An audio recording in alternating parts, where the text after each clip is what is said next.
Ryan, how's it going, man? Yeah, not bad yourself. Chilling, man. Looking jacked, bro. I MD. finally just started back at the gym, started back training, and I'm like, oh, finally, I feel good. Good. Fuck it, Yeah, man. I yeah. can't. I feel I shit can't. I lately. can't. I can't function if I don't get my espresso and hit a little bit of weights. At least 20 minutes. All I need. 20 minutes. That's all. 20 minutes. A little bit of jogging, and then I can clear my mind. Then I can get going. Yeah, bro. I didn't notice how jacked you were, man. How much were you curling in that video you just put up? I'm not very jacked. I'm just fat, bro. I'm super fat right now. I need to cut down. I've got like 30, 40 pounds to lose. I'm weighing 195. Um, I was doing And 30s. how Yeah, I tall are was you? doing 30s. I'm 5'6". Yo, don't let him trick you, Ryan. He's not that, bro. Man, you make me feel Right, fat. I'm so freaking 245. it's Bro, it's dirty bulk, dirty bulk. M- Mason saw me in person. He was like, "Bro, you look like a upside down tortilla or Doritos." Rude. So, um, but fellas, hope everybody's doing well. MJ, hope you're doing well. Mason, Jeremy, hope everybody's doing well. Yes, sir. Cool. Yes, I'm fantastic. I've old muscle over here. So many bigger muscles than all of you guys combined. You can attack these guns. Look at this. I even have the shirt. Welcome to the gun show. It's for free. Yes. Jeremy, I'm gonna connect you with a guy named Jacob one of these days. I think you guys are gonna really kick it off. That's cool. He's just like you, just randomly, just like it's like we'll be in the middle. So he was a magician. It seems like you're a performer, so we'll be in the middle of something. He'll just like fucking just do some random, just like he'll just light something on fire. Yeah, Yeah, just he's like That's talking a about marketing and all this. He's like, yeah, dude, it's like pulling off a ring, and then all of a sudden the ring shoots to his other hand. You're like, what the fuck? Like weird. I hosted a sports talk show in Kansas City for 6 years, and then I created and hosted my own travel TV show that got on about 500 or 600 stations across the country and was on another TV show and travel TV show. I may reboot that someday. That was a lot of fun. But I think my favorite thing in the world to do is make people laugh. If I get somebody chuckling, it's kind of a bad thing because then I start like, it like fuels. I got them laughing. Let me see what else got in the repertoire. yeah. You and Jacob are the exact same, 100%. You're like twins. Um, because the moment he'd get us laughing or going, "What the heck is going on?" he would just go in more. It would just like, be positive reinforcement for him. Are we on Instagram Live? You're going to make us all famous. Uh, no, this is being hosted on Instagram Live. Yeah. So that being said, guys, let's go ahead and get started. We're a few minutes in. What do we got going on? Mr. Jason, I think I got you first, then Ryan, Riviera, and Jeremy. So it should be a relatively quick one. Yeah. Mr. Jason, what's going on, brother man? Said what?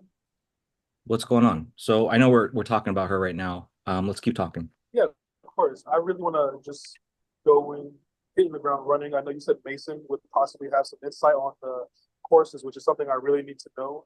Is just the best way of how to set up the courses and stuff, and go high level in order to get this client locked in. Okay, so before I pass it over to Mason, I just want to make sure I get a few things right. And Mason, listen up because he's going to have questions for you, tech questions. Yeah, I'm here. So Jason, basically, we've got this lady. She sells courses. She sells a course, or she sells a coaching program. She has two offers. One offer. How many offers does she have for these students? So she sells a course of how to do permanent makeup, eyebrows, and stuff like that. So she has a 3-in-1 eyebrow course, which is 2,600, and then she has a lip blushing course, which is just like dyeing lips. That's 1,700. And she sells them both in a package for 4,000 a piece. She wants to do this virtually now because she's capped out in the flesh at 4 people a course. So Okay. she wants to film a course and then set it up virtually so she can one save money and time, and then also, well, this is my thought. She wants to save money and time and also increase the revenue because she's stuck where she's at. Okay, good. So this gives me a lot more context. So I was sitting there under the impression that she was selling already online courses, or like she was doing when you say in person, do you mean like in person, or do you mean like a Zoom call like we're doing right now? And I can't. he said in person, He's just In muted. person, hands on, because it's physical makeup. You're 100% sure she doesn't do any like Zooms where she's like, I'm personally 100% sure, but all the PMUs that I've ever talked to, nobody's ever done it online. Because imagine trying to do a hands-on thing, like trying to like basically teach a mechanic how to do stuff online. Like you could do it, but hands-on is the best way to do it, right? Okay. So I can only imagine, but I can always ask her. Okay. And so how is she getting clients right? Is she using paid ads to get those clients, those students, or no? Yes, she is. Okay, so she's running ads to local, to me that's crazy. If she's running local ads, do you actually by any chance like have her Facebook pulled up or information pulled so we can see her ads? I can look up her business real quick and go to my email. Okay. I'll send this.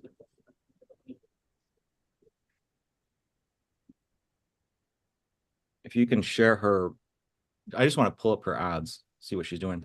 Yeah. So Mason, basically, he basically needs to sell her on the fact that he's gonna host this whole course and do all this stuff for her. So instead of doing in person, she can just do one to many. That's gonna be basically a selling point. And she asked him some question, and maybe Jason can ask you, but hey, are you using my CRM? Are you using your CRM? Where are we gonna host it?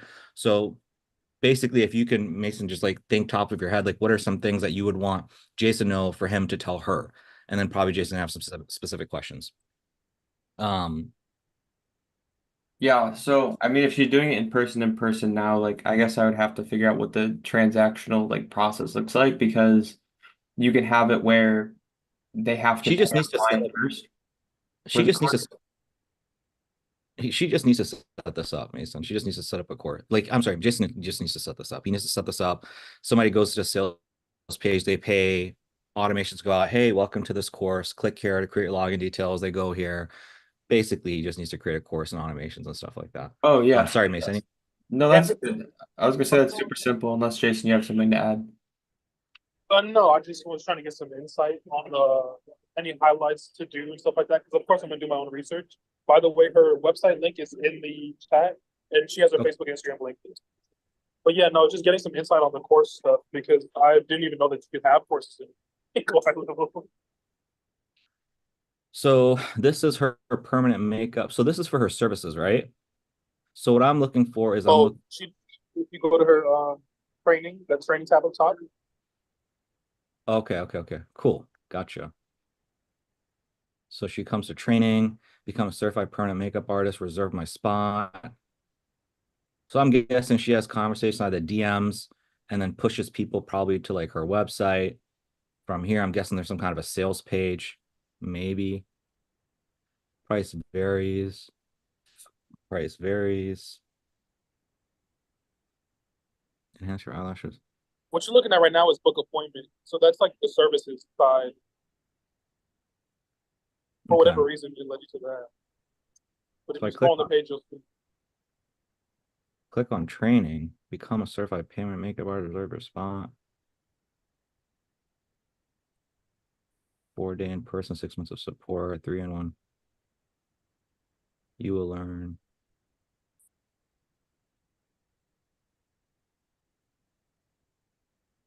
There in one eyebrow trains.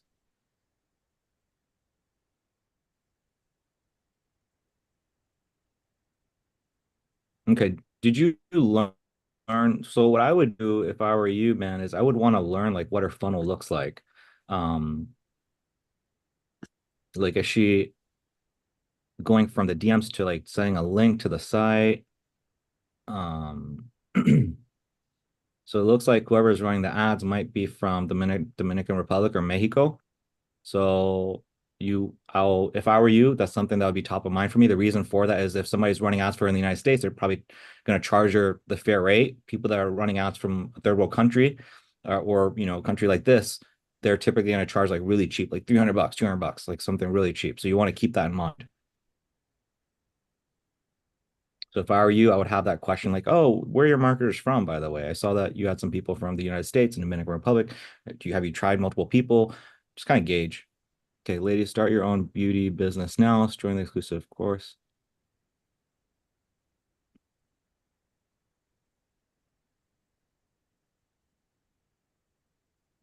See, all the ads I clicked on like right to Instagram. No, nothing special. That's like that's your feed.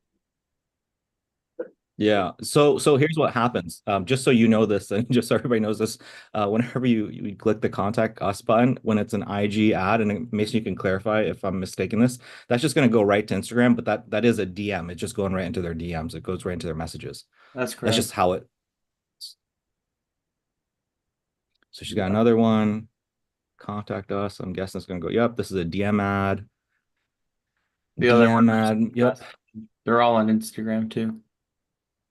They're all so lady, just treat yourself to a gift of properly shaped, defined. So yeah, so what she's probably teaching is interesting. So she's selling these courses, teaching these people how to do what she's doing. And what she's doing right now, she's doing a real deal. She's running ads to get more eyebrow or whatever PMU customers.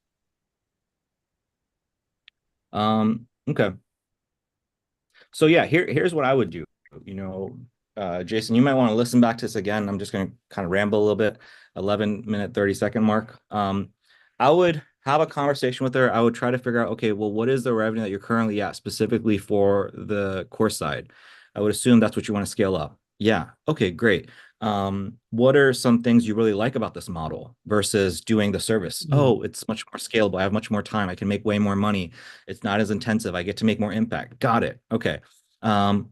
I guess so that's where you're currently at. I guess like what is your goal? Like what are you trying to do? Well, I feel like I'm doing these things in person. I'm making a decent amount of money, but like I feel like if I had an online course, if I had something, I go to one to many money or something. I don't like what did she say? Did she tell you why she wanted a course portal or whatever? She just that she wants to do a course. And when I asked her why she needs the ad, she said because she wants more students. So it's two and two together. She wants to do the course to get more students. I'm assuming to free up some of her time and get more money for less work. Yeah. So you want to delve into that. Like you want to delve into that. She's probably gonna say you want a leader to say that more of that. So yeah, she probably wants to sell more courses. She probably wants to go instead of like having she probably has realized her cost per acquisition has maybe gone up because she's just doing the local people in the Florida area. I'm surprised if you're telling me that she runs messenger ads and it's literally just people in Florida. I am like, whoa, that is impressive. If she's making like 5 figures a month selling that coaching program right now. So yeah, you'd want to figure out the cost per acquisition. What you want to do is you want to build a VSL funnel. Are you familiar with a VSL funnel? Yeah. I think it's always like a video sales letter. Let me see if I can go into a VSL funnel. Maybe I'll see one. Landon, is this a VSL funnel? See if it is. Learn more. Mason, this is an interesting offer. It's a completely different offer that I'm seeing. Okay, so this is a low ticket funnel. This is not it.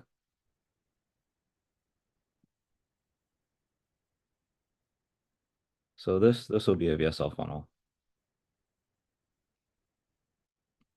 No, I'm sorry. This is a low ticket funnel too, actually. What am I saying? Sorry. I'll just draw this out if I can't find one. I'm pretty sure this is a low ticket funnel too.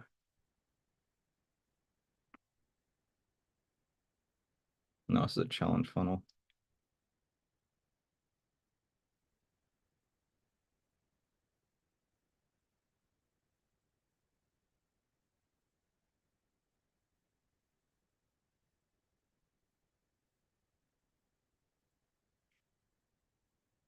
Okay, so this is going to be like a typical VSL funnel where it's an ad. It's an ad on social media, so she'll have an ad. So instead of an ad that like looks like this, I mean, I think the creatives are going to be different. Instead of like being like this, where it's just like showing her in action. I guess you could try this creative. You could try this creative, you could try this copy, but you would also want to try something like this where she's like talking. So this is super important. You're going to want to like pay attention to the show or something like this where they're talking to camera. Literally, my ads look fake, talking head. People go and click on an ad. They're gonna go into the funnel, and for the funnel, actually, this probably isn't even it. This is not gonna be a good idea. If this is super long, I'm sorry, guys. If it is, I'm not gonna do it. Uh, uh, what? You got to put .com at the end of Gmail. Gmail. I'm sorry. So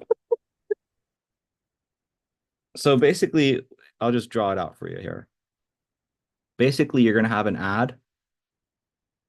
And then what's going to happen is you're going to go to an opt-in page. And on the opt-in page, you're collecting name, email address, phone number. And you have to really drill on calling these people. Really driller. Like, yo, you got to call these people just like I called you. And there's going to be a video sales letter. So this is going to be a video that you're going to shoot for her. That's going to explain her whole process, why you should work together, how long she's been, but basically like kind of like a brand message video. I'll get into like later, but don't worry about that right now. And then from there, there's going to be like a calendar and then like a thank you page. So this is what a typical funnel looks like. So you're going to present something like this to her. Does this look familiar to you now? Like when you see this, you're like, oh, I've been in these before. Yeah. Typically ad, name, email, phone number. There's some content to watch. After you watch the content, there's like a button to click on. You go to counter page, you should book a call, go to thank you page. Says, hey, congratulations. I'm looking forward to have a conversation with you. And you need to explain to her like, hey, look, when we do this, we're going to take this and, I'm going to create this video for you where you and I are going to script together, work together on creating such a great offer that people are like, oh my God, I want to listen to this lady. I want to hear more from her. And they're going to book a call with you. And you're going to do this, and you're going to run this throughout the United States. You're going to scale this up to super important United States, Canada, UK, New Zealand, Australia. So instead of making 20,000 a month, she could be making, I mean, if she's already doing 20,000 a month, bro, like this lady has the potential to do like 200,000 a month for sure, easily, if she does this kind of funnel. So you need to show her like, hey, look, instead of having, 3 or 4 students, we can get you 3 or 4 students a week. So this is it. You'd basically build something like this out. And then on top of that, so you'd basically build an acquisition system to help her. And then on top of that, what you would do is you'd actually like create the course as well. So you'd film all that stuff. Honestly, this stuff, man, like done correctly is worth like 20 grand easily. All this stuff easily 20, 30 grand. So questions? No, it don't make sense. I just have to create a proper graph for that because I've never done one like that. I don't believe, or maybe I have. I don't know. But then a few for different niches. So I got to make sure I create the right graphic for it. So that way when I present, it's just like no questions asked. Like, it's very simple. Yeah. Draw something like this out, draw something like this out, go reference this 18-minute mark and then plug something in. Right. So you can go in and, you can literally have a funnel in place and say, hey, here's what a VSL funnel looks like. Here's what it would typically look like. What we're going to do is we're just going to replace this video with your video. Do you have questions for Mason? Is there like a ultimate way to present this kind of thing, or is it just really straightforward? The course part. I think, where did Mason go? I'm sorry, I think Mason just dropped off and might have some tech issues. What was your question? It's a little bit hard to hear you, Jason. Maybe I'll try to answer it for you. Yeah, so I was saying, is there anything specifically that I should highlight in terms of the course, in the course on Go High Level instead of somewhere else? Why would she want to do in Go High Level instead of anything else? Is that kind of what you're asking? Yeah, highlights of it. I mean, I think what you can do is you can show like your pipeline. You can show your pipeline, be like, hey, look, whenever somebody opts into my funnel, when you opt into my funnel, look at my pipeline. Look at how I'm able to move things around and do all this stuff. I think that would be something that you'd want to share. you'd want to maybe share your automations as well. That could be really cool, sharing automations. I'm back. Sorry, guys. My internet just like randomly went down. I'm on my phone right now. It's all good. Jason just asked what highlight features he should show her to get her bought into like why to use Go High Level to host the course there and to do everything there. Gotcha. Can you hear me? I just Yeah. Okay, cool. Yeah, I don't know what happened there. What features you should show her in terms of the high levels? Yes, I mean, let me pull. Hold on, I gotta re-enter everything in my browser. Give me a second.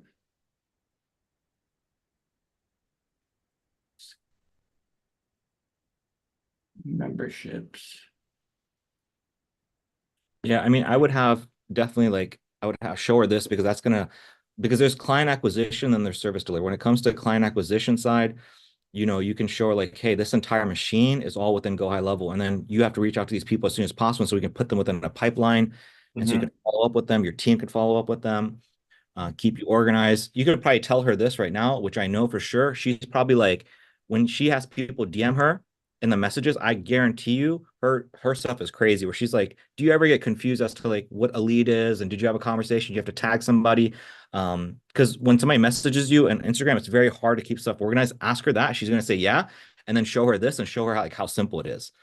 Be like, look, all I do is I just move people around. It makes it way easier for me to keep a hold of where my leads are. I make notes, have a you know, I figure out where who's hot, who's not, like some of those things.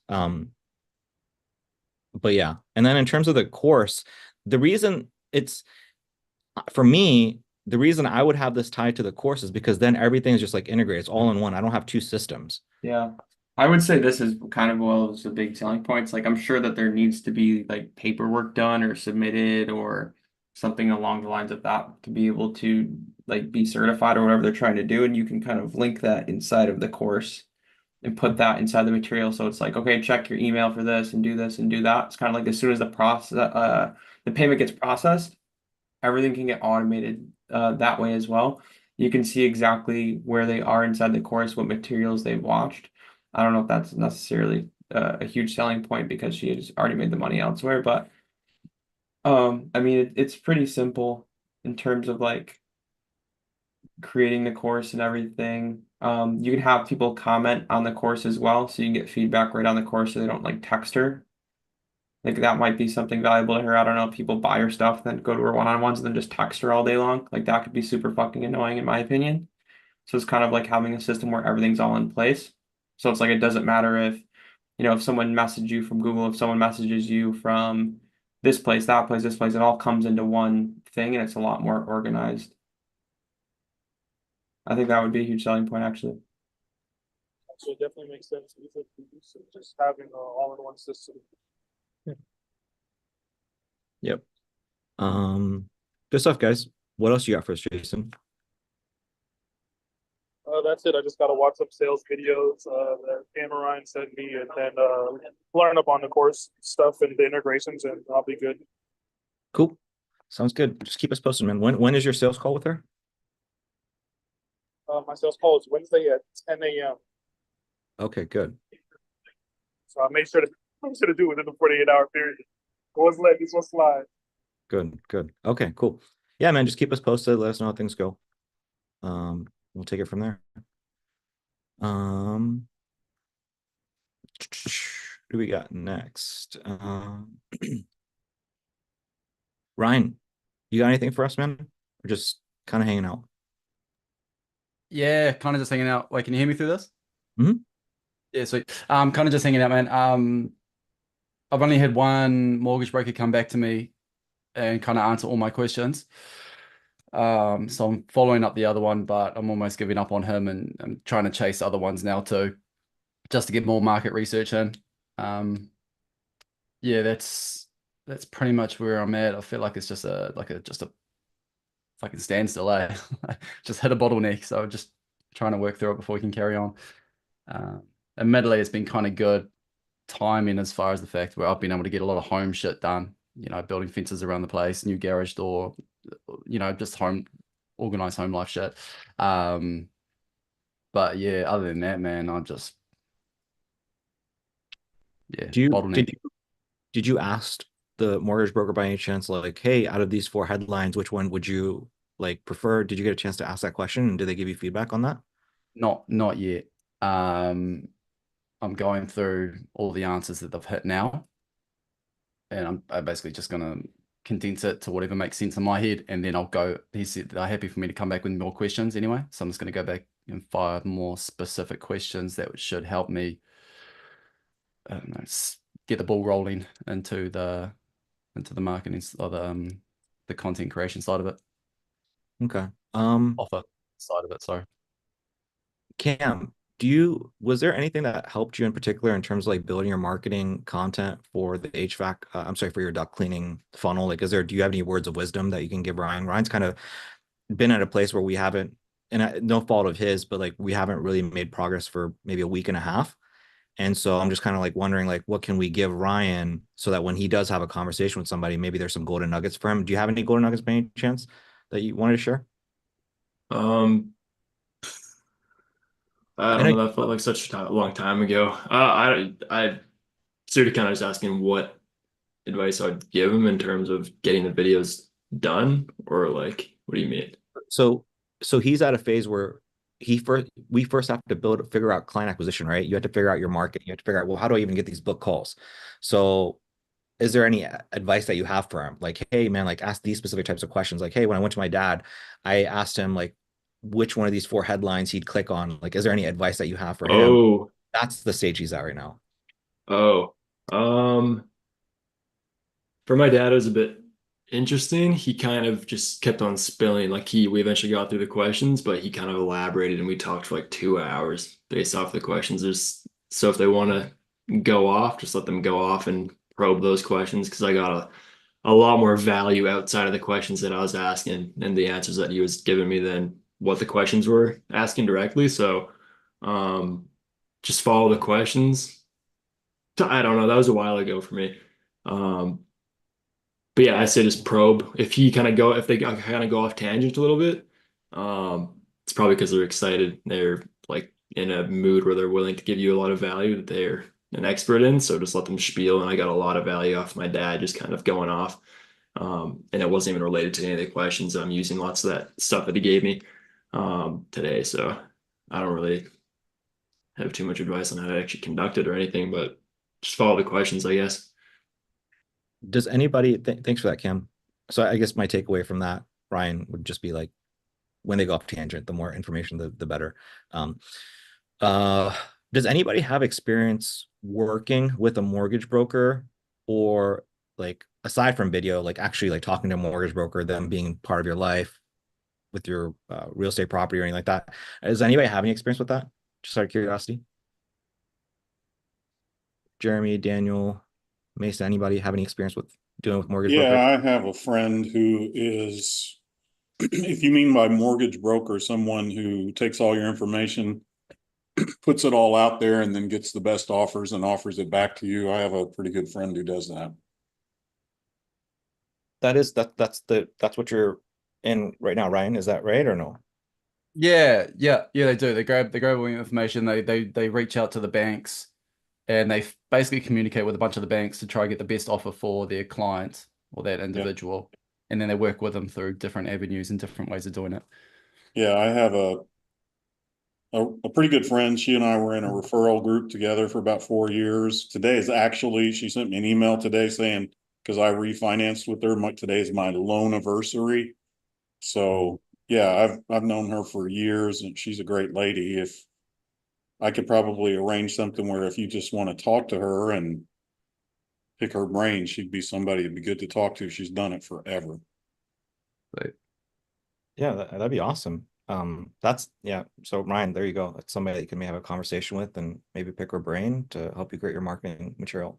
I Um, also know a mortgage loaner, like really good friend of mine actually. There you go, Ryan. If You it's got it. a really good friend, I'd say go with Mason, because Sherry and I are good friends, but we're more colleagues than buddies. So Yeah. If I were you, Ryan, I mean, I'd do both. I would get information from both, if you can. So if you guys want to chop it up afterwards.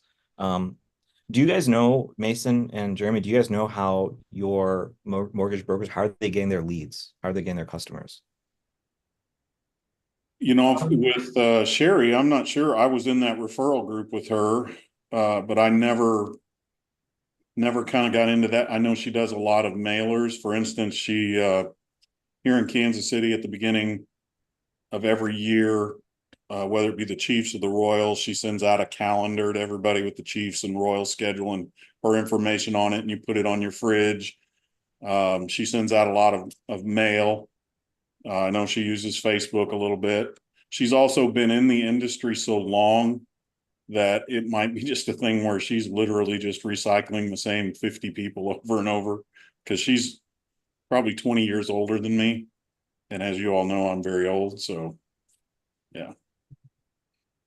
Okay.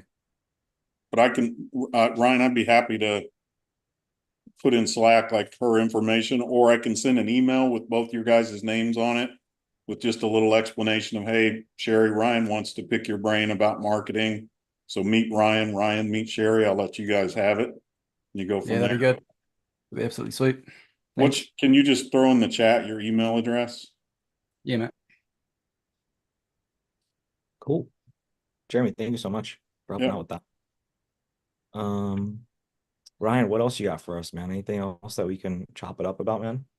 So we have the process for you or anything at all? What I was trying to do, by the way, Ryan, is I was trying to get a conversation started so I could get more educated on mortgage brokers and how they make their money and what kind of offers they run and stuff like that. I just wanted to open up a conversation about that. That's where that came from. But anyways, Ryan, like, is there anything else we could help out with, man? Nah, at that stage, I think once I feel like I have enough information, I'll come back to you and kind of correlate it all, condense it and put it into some decent offers. And I think, yeah, that'll be the next point of call. Okay, cool. All right, man. Well, we'll circle back if you have more things you want to talk about. Mr. Riviera, what's going on, man? Hey, what's up, Kushi, everybody? Yep. Nothing too much here. Just more of a check-in. Just want to just hop in. I don't think I made it last call, and yeah, just want to make sure I'm in the ecosystem, just hearing where everyone's at and seeing what I can learn. But more so, yeah, pretty much did all like the back end, chopping that up. So the back end's pretty good for the HVAC, and then just have to do the creative. Unfortunately, I got it's healing now. It's actually good, so I'm actually able to get some work done. But I had an eye infection pretty bad, and it's pretty hard to see, and I didn't realize how that would actually affect my editing, and and I actually got some vertigo too. So, but a lot better now. Could stand pretty much balanced, and yeah, just cracking away at the edit. So I should be done around Wednesday or Thursday. Should have everything good to go. Cool. But pretty much no questions. I mean, it's just like any other build out. So no complications there. I'm just running it through, like you guys suggested, through my Take 10, my just so I can have the approved A2P and Yeah, we'll after, I don't know if he's frozen. Are you frozen? Is he frozen? Am I frozen? Shit, I'm frozen. am I frozen? Yeah, I think it's Yuko. Can you hear me? I can hear you. I can hear you. I think he's having internet issues. That's so weird. I was having internet issues. Now he is. I can hear Now you. Kushik's moving. So you were saying, shoot, what were you saying? That you were just working through the build out, and I think that's the last thing I heard. Yeah, and then yeah, the creative.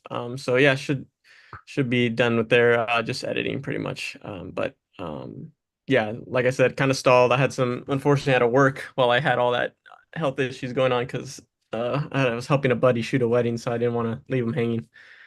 So just kind of a rough weekend, but yeah, getting back into it now, just making sure dialed in so that way I can launch this week. Cool, man. But not too many questions. No, everything's been running smooth, no technical issues. But yeah, it's a lot faster using an account that already is A2P verified versus like that whole waiting game and doing it fresh. And oh, I had actually one question. Maybe this is better for Mason, but do you have to have your business registered to get A2P verified? Do you like have to? No, you don't need to have an EIN to get A2P registered. You can go in DBA. They give you two separate options when you go and submit your A2P. Mm-hmm. You don't need to have a registered EIN. Okay. Yeah, I Yeah. was just asking because I was even thinking like, do I even need to be a DBA? Like, or is Yeah. that like Well, that's you're already kind of considered a DBA, but like for example, Cam, I don't think Cam, do you have an LLC currently or no? Because I know you kind of talked about it, but I don't know if you kind of went through. Yeah, so Cam, I think you're A2P approved now at this point, right? You're muted, but I think he said yeah. So Yeah. that kind of proves the point. So So you could literally get A2P verified without even having any registered, just using your social probably, huh? I'm not sure. I don't know if it asks for your social. I don't think it does. It might, but yeah, you can definitely get A2P registered without Okay. EIN number.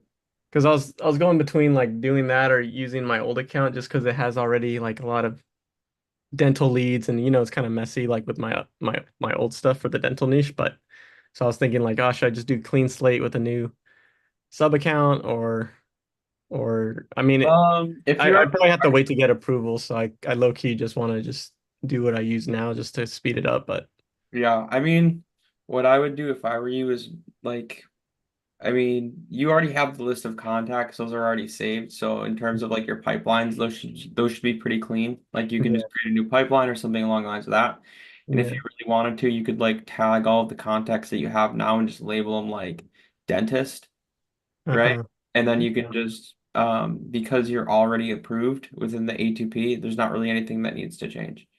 So you can just keep running with that. Plus, you're not going to have to pay the admission fee or like the submission fee because if you Oh start yeah. ATP at a different sub account, you're going to have to pay that $20 fee again, and it's going to start taking like $10 out like here and there after recharging, after it sends Yeah. SMS and stuff like that. So, in my opinion, especially with ATP being a problem, not being a problem for some people, I would just run with what you got right now, not have Yeah. to pay for the fee or anything, and just have it a little bit unorganized in terms of like the contacts. But again, if you Yeah. really wanted to, you can just tag them as dentist, and then just basically restart, and then nothing should change. In my Oh. opinion, that's what I Yeah, would. yeah, no. Yeah, that makes sense. Yeah, I could do that to clean it up too for sure. So yeah, I'll probably run with that just because yeah, A2P, I mean, it's always hit or miss with me. And even when I do the same process, like sometimes it'll even miss sometimes and then have to add something. But yeah, just save myself the headache. I think, yeah, I'll just stick with the current account. After you get everything up and running, Riviera, this is the conversation we had, I don't know, like 6 months ago. So probably not for what I told you back then, I think because we spoke about that, we talked about bank accounts and what Instagram and Yeah. same thing applies here. I just want to see you get up and running. Let's Yeah.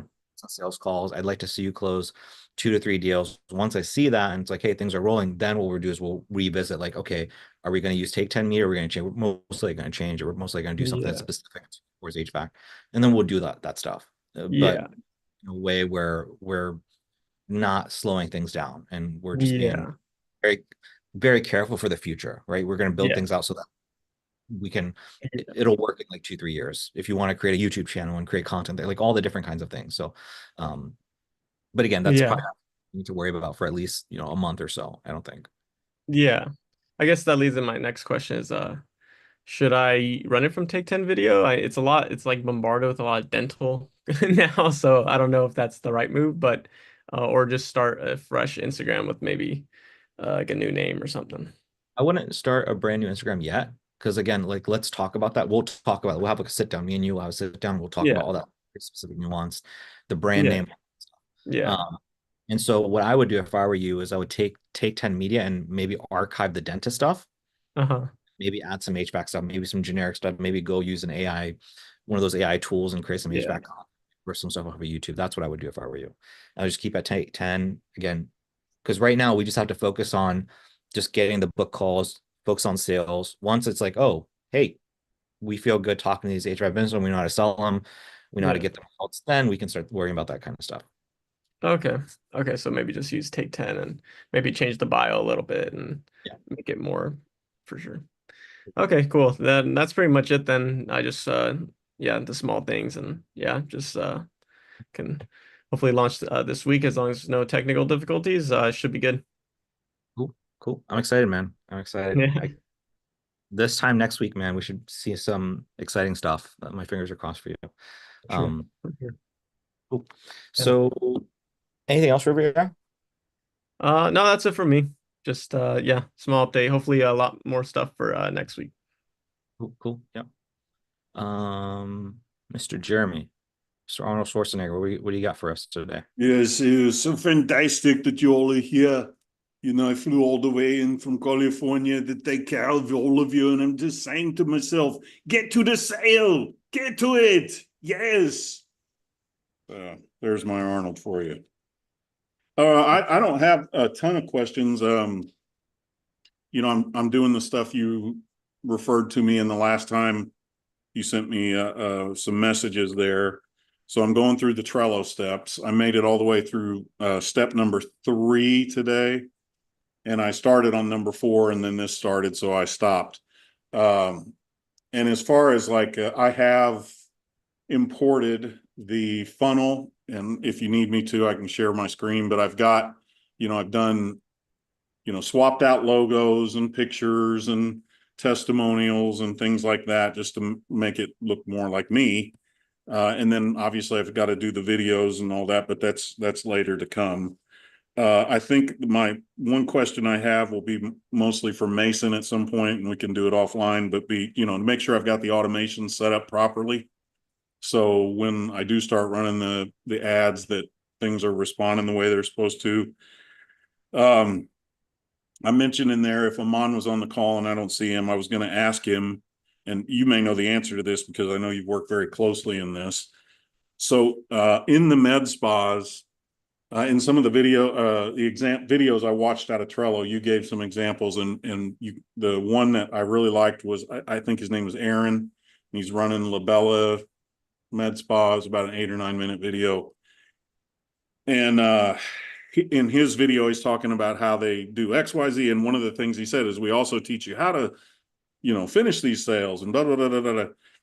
So I think you and I had talked at one point, you know, something I'm not really interested in doing is I'm okay with teaching them how to go and get the sale or whatever as it comes into the funnel. But he was making his video sound like he was also, you know, following up with the customers in the funnels and doing all that work for them. Is that something you find that is necessary in the med spa world, or is it something that if you find the right types of med spas, I mean, they've got all those usually people at the front desk that they handle that on their own? Because that would be nerve-wracking as all get out to me to have somebody, you know, to me to have to call somebody and talk to them about Botox or something like that. I mean, obviously I use it, but so how does that, obviously that may have been something he was just offering on it, you know, extra. But is that something you feel like, well, look, that's what you're going to have to do in the med spa funnel? Or is it something we can kind of coach them through on their own, since they know their business and their services? Yeah. So this is so you can do both. You can do one where you can just coach them, and then you can do one where you set it for them. You can do one where you have employees that set it for them. So on the level of like most complex to least complex, what I would say is you yourself are setting for them, which is not practical to do. You are calling every single lead of there's no way. The next level below that is going to be, you have somebody, a virtual assistant, that you're going to coach the virtual assistant. That virtual assistant is going to handle on average about 10 customers that they can do. So you have 10 med spas, and they are working all the leads full time. So if you had 30 med spas, you'd have 3 VAs. So that's going to be the lower level. And then from there, it's having a VA. This is what me and Aman are doing. He's training up a bot right now, an AI bot, which is super cool. So basically somebody opts in, and then from there, there's like an AI bot text message, and then from there, literally it's a phone call with an AI bot, and you don't even know. It's crazy. Yeah, I think I heard you guys talking about. Yeah, it's so cool. And so that AI bot is going to have a full-on conversation, and then say, okay, let me get you connected with our nurse practitioner. This all sounds good. I understand the problems. Okay, let me connect you. And then boom, the nurse practitioner is going to get a call and say, hey, we have somebody on the line. Nurse practitioner picks up. finishes the rest of the conversation. Boom. So we're 3 levels down. The next level down is going to be getting, so if you want to be more hands-off than that, then the final level is really going to be where you coach them. Kind of like what I'm doing with you guys. I don't take your calls. I don't do anything. I just coach you guys. But the thing is, I'll be very honest with you, it is impossible to really get here until you've done it yourself. Right? It's like one of those things. Like if you want to be a great coach, like you have to have great experience. Like there's no way you can be a great coach if you don't have experience. So it's like they're going to ask you like, okay, how do I know what to say? Or they said this, like, how are you going to know? You're not really going to know. So you're probably wondering like, Kaushik, where can I be? My suggestion is like, I love Aman's place. For you, a specific, like literally modeling Aman, I feel like it's perfect. So getting the AI bot, focusing more on the tech stuff instead of you hiring a VA. And the reason I suggest not, I mean, you could hire a VA. I personally don't like it. I like having less humans involved because there's more points where things can break. So that would be my suggestion. What Aman did, and here's why this is so important, by the way. So Aman was kind of here where he wasn't really coaching them. He was just kind of giving them scripts, and then the MedSpa themselves were closing their own deals and working their own leads. And we recently lost 2 clients. I think it was last month, and I forget what it was. It was like together it was like maybe $2,000 a month. And I asked Aman a very simple question. I was like, hey, the people that we just lost, do you think that if we had somebody, if there was somebody in place working all the leads, do you think that they would make enough money that they would want to stay with us? And he said, yeah. And that was my answer. I was like, okay, if we just lost $2,000 a month and it costs us $500 a month to hire a VA, that's a $1,500 difference. It is worth it. And so that's why we decided ultimately, hey, this is a wake-up sign. We need to work the leads for our clients instead of giving it to them. Because up until now, for the past year, Aman has just given it to the business owners. And we lose clients. We've lost clients. You will lose money. And to me, it was just like, it's a non-excuse. Like that's too easy of a problem that we can plug up. We need to take responsibility for that. And so he found a great solution, which is the AI bot. Here's something else I'll share with you. I don't know if I've mentioned Hormozi to you multiple times. I don't know if you had a chance to check him out yet, but this is, so Jorge, a member, he does Brazilian Jiu-Jitsu. He was talking to one of his friends, Soho. Soho basically hired Gym Launch. And so basically he was saying, he was saying, I don't have to do any of those things. It's only been 3, so I spent $4,500 a month on ads and I spent $4K per month on Gym Launch. So he's basically spending $8K, $8,500. And with that, he's basically making $15,000 on the front end, plus recurring revenue, all that stuff. So it's worth it for him. So Gym Launch, the agency, is literally working on the leads for him. If Gym Launch was not working the leads, he would be pulling his hair, because right now what his focus is like Gym Launch is getting 10% of the leads to show up. He's closing 60 to 70% of them. So right now his mind is like, how do I get, instead of 10% to show up, how do I get 10 out of 500? How do I get 20% of the leads to show up? If I can get 20% of the leads show up, I'm going to be at 30,000 per month. So he, as a business owner, is like so focused on, like, he's stressed out and he's not even working the leads. So he's working with the Gym Launch on a daily, monthly basis, where he's like telling them like, okay, guys, we're at 10%. What can we do? So he's working directly with the agency, and the agency and him are trying to brainstorm. I don't know if they're going to get anywhere with it, because 10% is actually pretty average. That's like actually industry standard. So I don't think that you can actually get to 20%, but it is what it is. So anyways, I just share this because this is how important it is to work leads. I mean, think about your experience, right? You were saying you were pulling your hair out and you're a little bit stressed out because you had all these leads coming in and you couldn't find time in the day to do what you needed to do. So just think about that. If you put yourself into these med spa business owners, I mean, you already see how they are. They're running around like a chicken with its head cut off. So, a little bit of a long-winded answer, but the short answer is you got to figure out a solution for them. Okay. Well, and when I get into the market research, that's probably where because when you always use your the water hose analogy, I could see that being a kink. It is on both ends. Because I don't know if this gets going and I'm doing my job, and I could see it being a kink on my end. I could also see it being a kink on their end if I were to leave it totally to them. So there's got to be a solution there. Your solution is very simple. It's just consult with Aman. Yeah. That's it. Just hop on calls with Aman, and Aman will like just show you like, hey man, this is what I've done. So I figure out, like, right now, for example, he's hired a person from Fiverr. He's putting like 12-hour days figuring out the bot stuff. So just have a conversation with them, and he'll take care of you. He'll get that stuff. Yeah, maybe that's just something I could jump in and help him. I'm sure it costs money to invest in that. Maybe I could join that I don't know what he's investment. I don't know, maybe it's like $100 or something. It's a software. I don't know what it is. It's nothing Okay. crazy. Yeah, I use Chat GPT a lot, and there are many Chat GPTs now. People are building those out. I bought some bots for myself not long ago, so maybe I can figure something out too.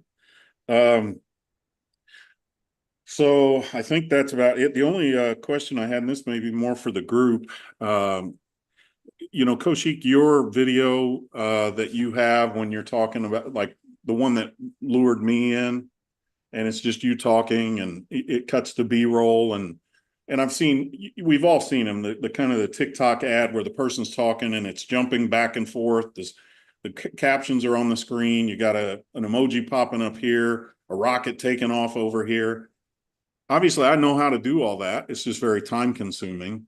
Has anybody, and I started doing a little research on it today, and I found a couple that I might give a shot, but have any of you found any that are AI driven, where you just upload your video and you pay them a monthly fee, and it kind of does, spits out a rough version of that just kind of takes care of the majority of like the time consuming stuff on our end, where we're having to find a graphic that looks like what you want it to, I'm going to make you make lots of money and then dollars rain down.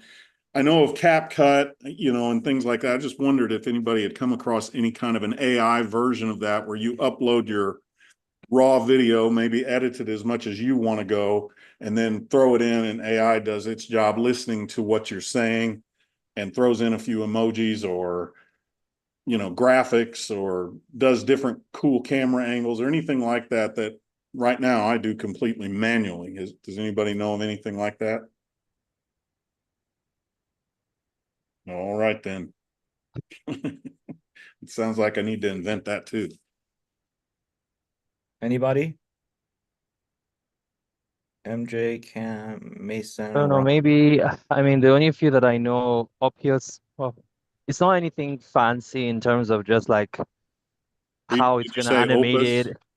Yeah, or in Yeah. video, Got NVIDIA.ai. I bought Opus, and then I did another one called Vizard.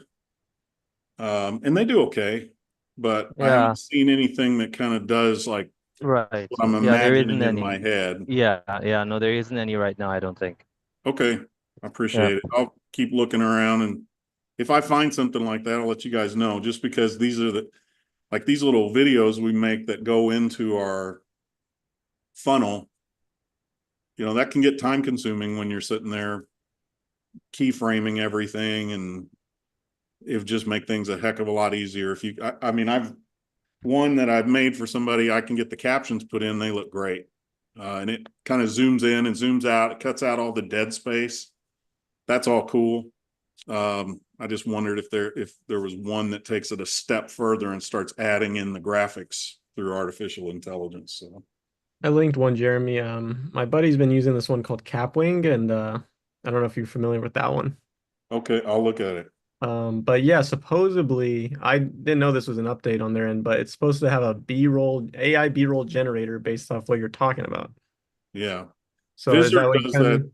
Yeah, I'll have to look at that. Vizard does that. It gives you, it pulls out the entire transcript, and it's got a little button where you can hit the B-roll, and it'll pull something from somewhere. But this is kind of what I'm wondering about it. I mean, it's not as good as I would like it to be, but it's not bad. So yeah, I have no experience with it, but something think something like that could be very, very profitable if somebody figures that out, and just save tons of time. So, all right, that's all I had, unless you need to talk about anything else. Quick question for it's about funnel process. If you no, I just get who are you thinking about having be on the ad and the thank you page? I don't know yet. I have a handful of people, because I've worked in television, that I'm thinking of reaching out to. Guys, what he's talking about is, and this really hurts me to say this, he thinks my face is going to turn med spa owners. I didn't say that. They're not even going to give me a second. They're going to click on that, go, gee, right, get out of it. No. So, yeah, it's very painful. I've lost a lot of sleep over it. It hurts. I'm not gonna lie. But anyway, you know, some of us weren't born with these great genetics like Kaushik. Some of us got out of the shallow end of the gene pool, and that's okay. It's okay. No, I'm thinking there are a couple of ladies I've worked with who are very photogenic. And I think they could be the face of it. My wife, I've already spoken to her. Obviously, I way outkicked my coverage when I got her. She has horrible eyesight and is a terrible bad judge of character. So I've talked to her about it, but she's not real keen on going on camera. Although I've done some stuff with her on camera for her little boutique that she's opened up, and she did great. So she's getting more and more comfortable with it. She'll probably be who I end up using. Because I just think she's, you know, I won't tell you her age, but it's the same as me. And she's just gorgeous. And I think she is like, when I think of med spas, I think of women in their 40s and 50s who are scared to death of aging, and they have some rich husband, or they themselves are rich, and they're just blowing hundreds of thousands of dollars every year on, you know, getting their, is this still live streaming? I'm so canceled. Holy mackerel. I think of the typical client as beautiful young women. I'm so canceled. I hope nobody's watching this. But that's what I think of. I think of women who have disposable income, who are starting to hit that spot where they want to find the fountain of youth. And my wife doesn't do those kinds of things, but she is beautiful. She's that age. I think she would be the person, maybe, you know, as far as the client acquisition, I think I could do that. But as far as like reaching out from their end, it has to be somebody other than me. But as far as the client acquisition, I haven't picked somebody, and I'm not certainly settled on me. That's for sure. So a few things. Regarding Aaron's video, because I forgot to mention this. The video that Aaron has on his thank you page, Yeah. I'm gonna have that same video. It says the exact same thing. So Yeah, I've watched Amon's, yeah. So don't worry about what is being said, like, oh, we're going to do this, we're going to do that, because nobody honestly watches these videos. We just want to keep that variable consistent in case 1 out of like 20 people do watch it. And we just know that that video just works. So, you know, I just want you to keep that variable the same. So I don't think too much about it. Right. In terms of service delivery, again, we'll work that out on the discovery call and the sales call and all that stuff, and just kind of see how things progress over the next few months for you. Yeah. Now, you mentioned something along the lines of like, hey, you know, this is what you imagine that they would listen to. What I would say about that is, I don't know that that's true. And I'm not saying that to challenge you. I'm just saying I don't know that that's true. And the reason for that is, if you saw Drew and Marquita, Drew literally looks like I feel like he looks like the husband of a woman who gets Botox. Like, you're canceled now. You can see Mason nodding his head. It's so true. Like, he just like looks like that kind of guy. He's got a wife that's like into beauty and getting Botox and stuff. And he ran the ad, and his cost per book call was insane. It was like $100. And so I looked at his stuff. Like I said, I think I told you his voice, and I was like, he's gonna crush. He didn't. And you look at Amon's not here. Amon might cancel me for saying this, but I don't look at Amon the same way I look at him. Amon is a little brown boy like me, and so he's getting these book calls for like $30. I'm like, I don't know how he's doing it. Yeah. So I just wanted to bring that up because, well, you put enough lights and makeup on me, and I present okay on camera. So what I'm trying to get at is that, which is that it's just a thing. It's a variable, and we don't know what's going to happen. You could be that you perform well, the wife will perform well. So what I'm saying is, it's good to have these theories of like, oh, you know what? I think a 30, 40-year-old woman would work. But it could also be a thing where like these med spas don't want to work with this 30, 40-year-old because they know the value of it, and they're going to try to charge them an arm and a leg. Maybe, I don't know. Right. So me personally, and that's the reason I was thinking that way, was because of that message you subtly left talking about my face. And guys, I've saved it. If you want to call me up personally and hear it, it's horrible. But I did think about it, and I've done a little research on it. Sometimes, you know, I do think that it's not necessarily, I mean, looks has something to do with it, but I think when somebody's telling you, look, I'm an expert, it's how they come across when they're telling you they're that expert. Do they come across with confidence? Do they sound like they know what they're talking about, that they've done there, been there, done that, and bought t-shirts? And so I can do that. I can do that. I can be okay on camera. I have a, you know, I do voiceover work all the time. I'm okay with my voice. You know, position, like I said, position me right, maybe get the better angle, and maybe I can pull it off. We'll see. But I am going to try to talk I want to have an AB at the very least with my wife if I can get her. And I have a couple other people in mind, like I talk about, who have been on TV and do a great job presenting. So you totally should. Like, I mean, it's a matter of like just time and energy, right? Because don't want to spend too much time at the stage. Right. But yeah, I mean, literally, like I think I told Lisa and Ralph this. There were a guy and a girl business partner. I was like, you guys should do one as a guy, one as a girl, and then one together, both of you guys. Just have variation, see what the audience clicks with. We don't know until we throw it out there. So right. Yeah, just whatever you guys can do, whatever time, energy you guys have, just plan your day out. Say, hey guys, we're gonna carve out the next 4 hours where I'm gonna do one, and then you're gonna do one, and then so on and so forth. Just be efficient with your time, and then from there, you and I can chop it up and say, hey, Kushi, here are my thoughts. Here's the one I think I should edit first and try first. Yeah. I'll trust in that arena. I'll probably trust your guy. I'll give you my thoughts, but I will certainly go with your advice there. But yeah, I have some people in mind and I'm thinking about it. And I have a couple people in mind as far as who I'm going to go pick their brains and, you know, try to talk to them about, you know, where do you struggle and when you, I do want to go ahead. You don't need to worry about that stuff. And so this is what I meant by the Trello. I wanted to make sure you didn't get bogged down. You don't need to do any of that. Okay. You don't need to, like, this is what I meant when it comes to Trello. So you don't need to conduct market research. You don't need to write your scripts out. You just need to film your videos. And the way you film your video, I'm ready to go then. Okay. The way you film your videos is you just take Amun's ad and Amun's content. Again, maybe you can use some AI, just take the script down. You're going to edit it. And you're going to build your funnel and you're going to launch your ads. There's no need to do stuff. All right. Well, then I'll just, I'll get the scripts extrapolated and try to have something filmed in the next couple of days and shoot it over to you and let you see what you think. Yeah, sounds good. Cool. Yeah. I'd love to have this like out in the world before this week is over. That would be fantastic.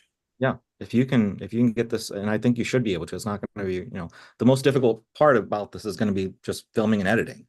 The rest of it is very cookie cutter. You have, you know, the snapshots and everything. So yeah, if you can get it built out and launch, I would love, you know, if you can get it done in 3 days, maybe get ads launched by like Thursday, Friday.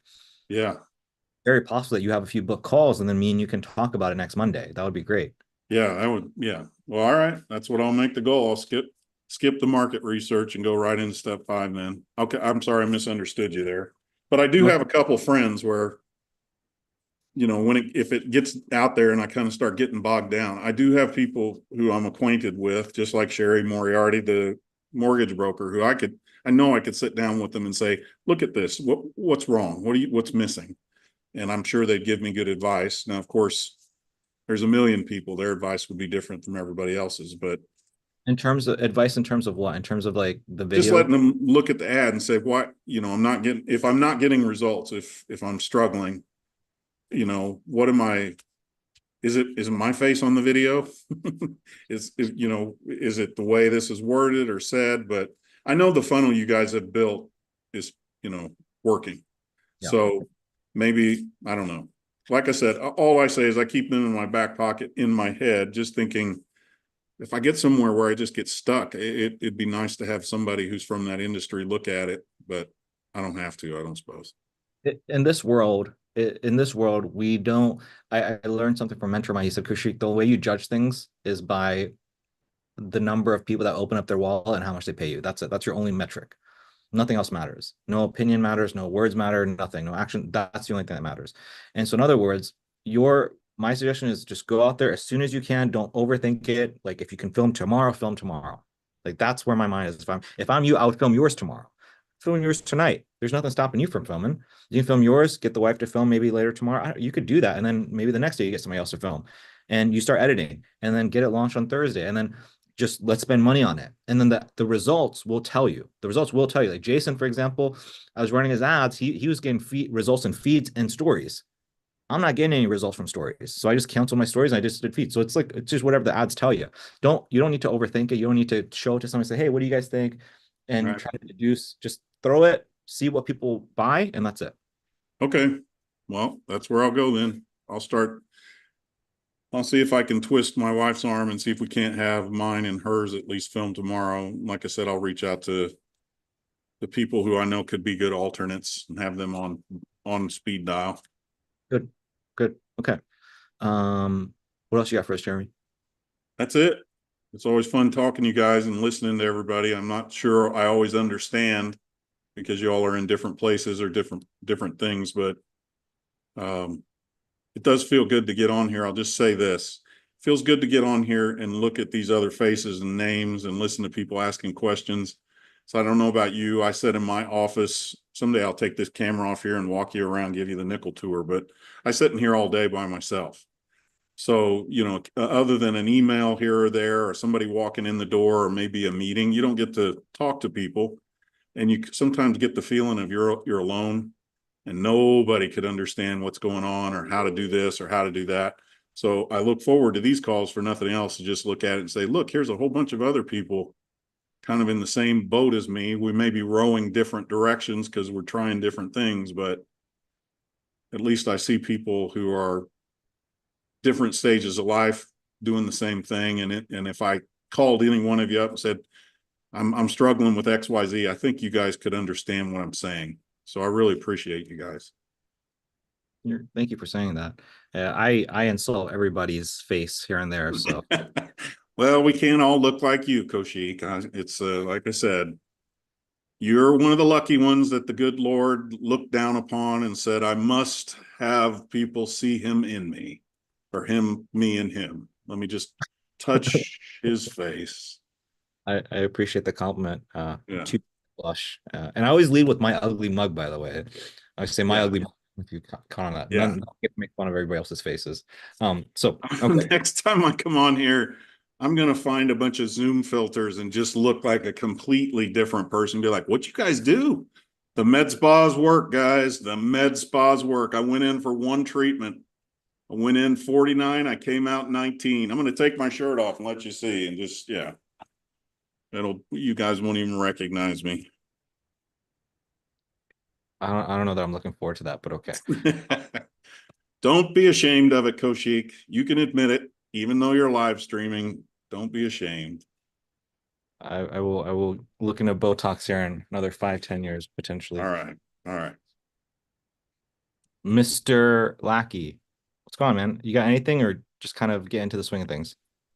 So right now I'm on my I kind of just finished setting up and learning the whole thing where as soon as I get a new client, I've built a sub account where I can just duplicate that is kind of ready, just so I can hopefully just swap out the profile stuff so I can get A2P approved like immediately.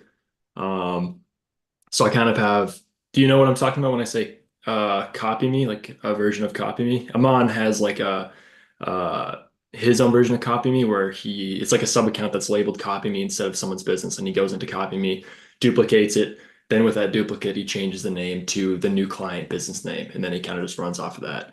And anything that he changes, like in terms of automations, he just makes sure he does that in his Copy Me sub account, and then that way when he gets a new client, he'll have the updated things that he's updated on the Copy Me. Does that make sense? I think I know what you're talking about. I'm not as familiar with Go Ahead Level, but I think I do something similar. Click on it. If you want to visually show me, if you think that's important, I can have a look if you'd like. Sure, yeah. Like I think I got it figured out, but if you want to like Just be on the same page. Yeah, sure. I think it's to be good for the guys to see as well. Yeah.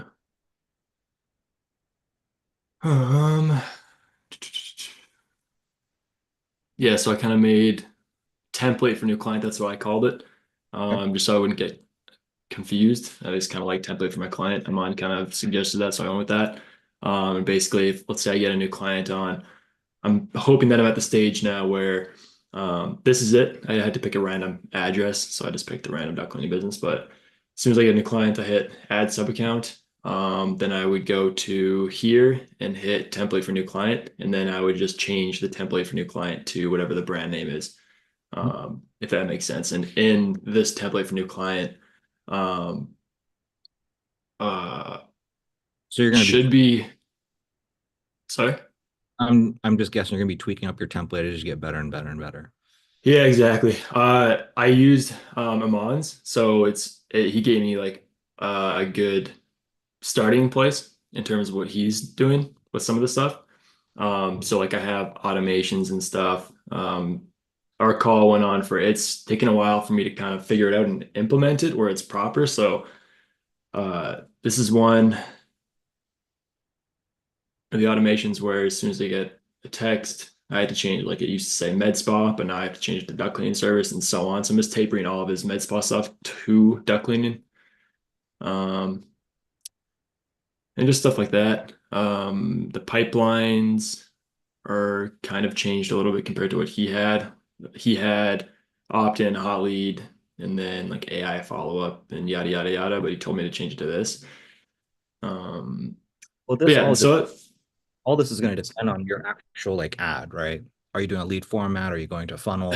this is kind of what I've been doing today. And just before this call, I kind of jumped into the next stage of things where I'm gonna do my launch calls. Hopefully by the end of this week, I'll have my 2 clients that I have completed a launch call. And on the launch call, I'm just gonna kind of go through the go high level where what's gonna happen from the ad, basically A to Z from what they need to do. And here's what the clients, here's what a lead experience is gonna be. And here's when you're going to call them, just A to Z, what they need to do and how the lead is getting in there so they know the back end of things a little bit. So it's pretty nice to have this almost done, I think, and then I can just add to it. I'm learning a lot. But the stage that I'm at, yeah. Go ahead. I'm sorry. Go ahead, Kim.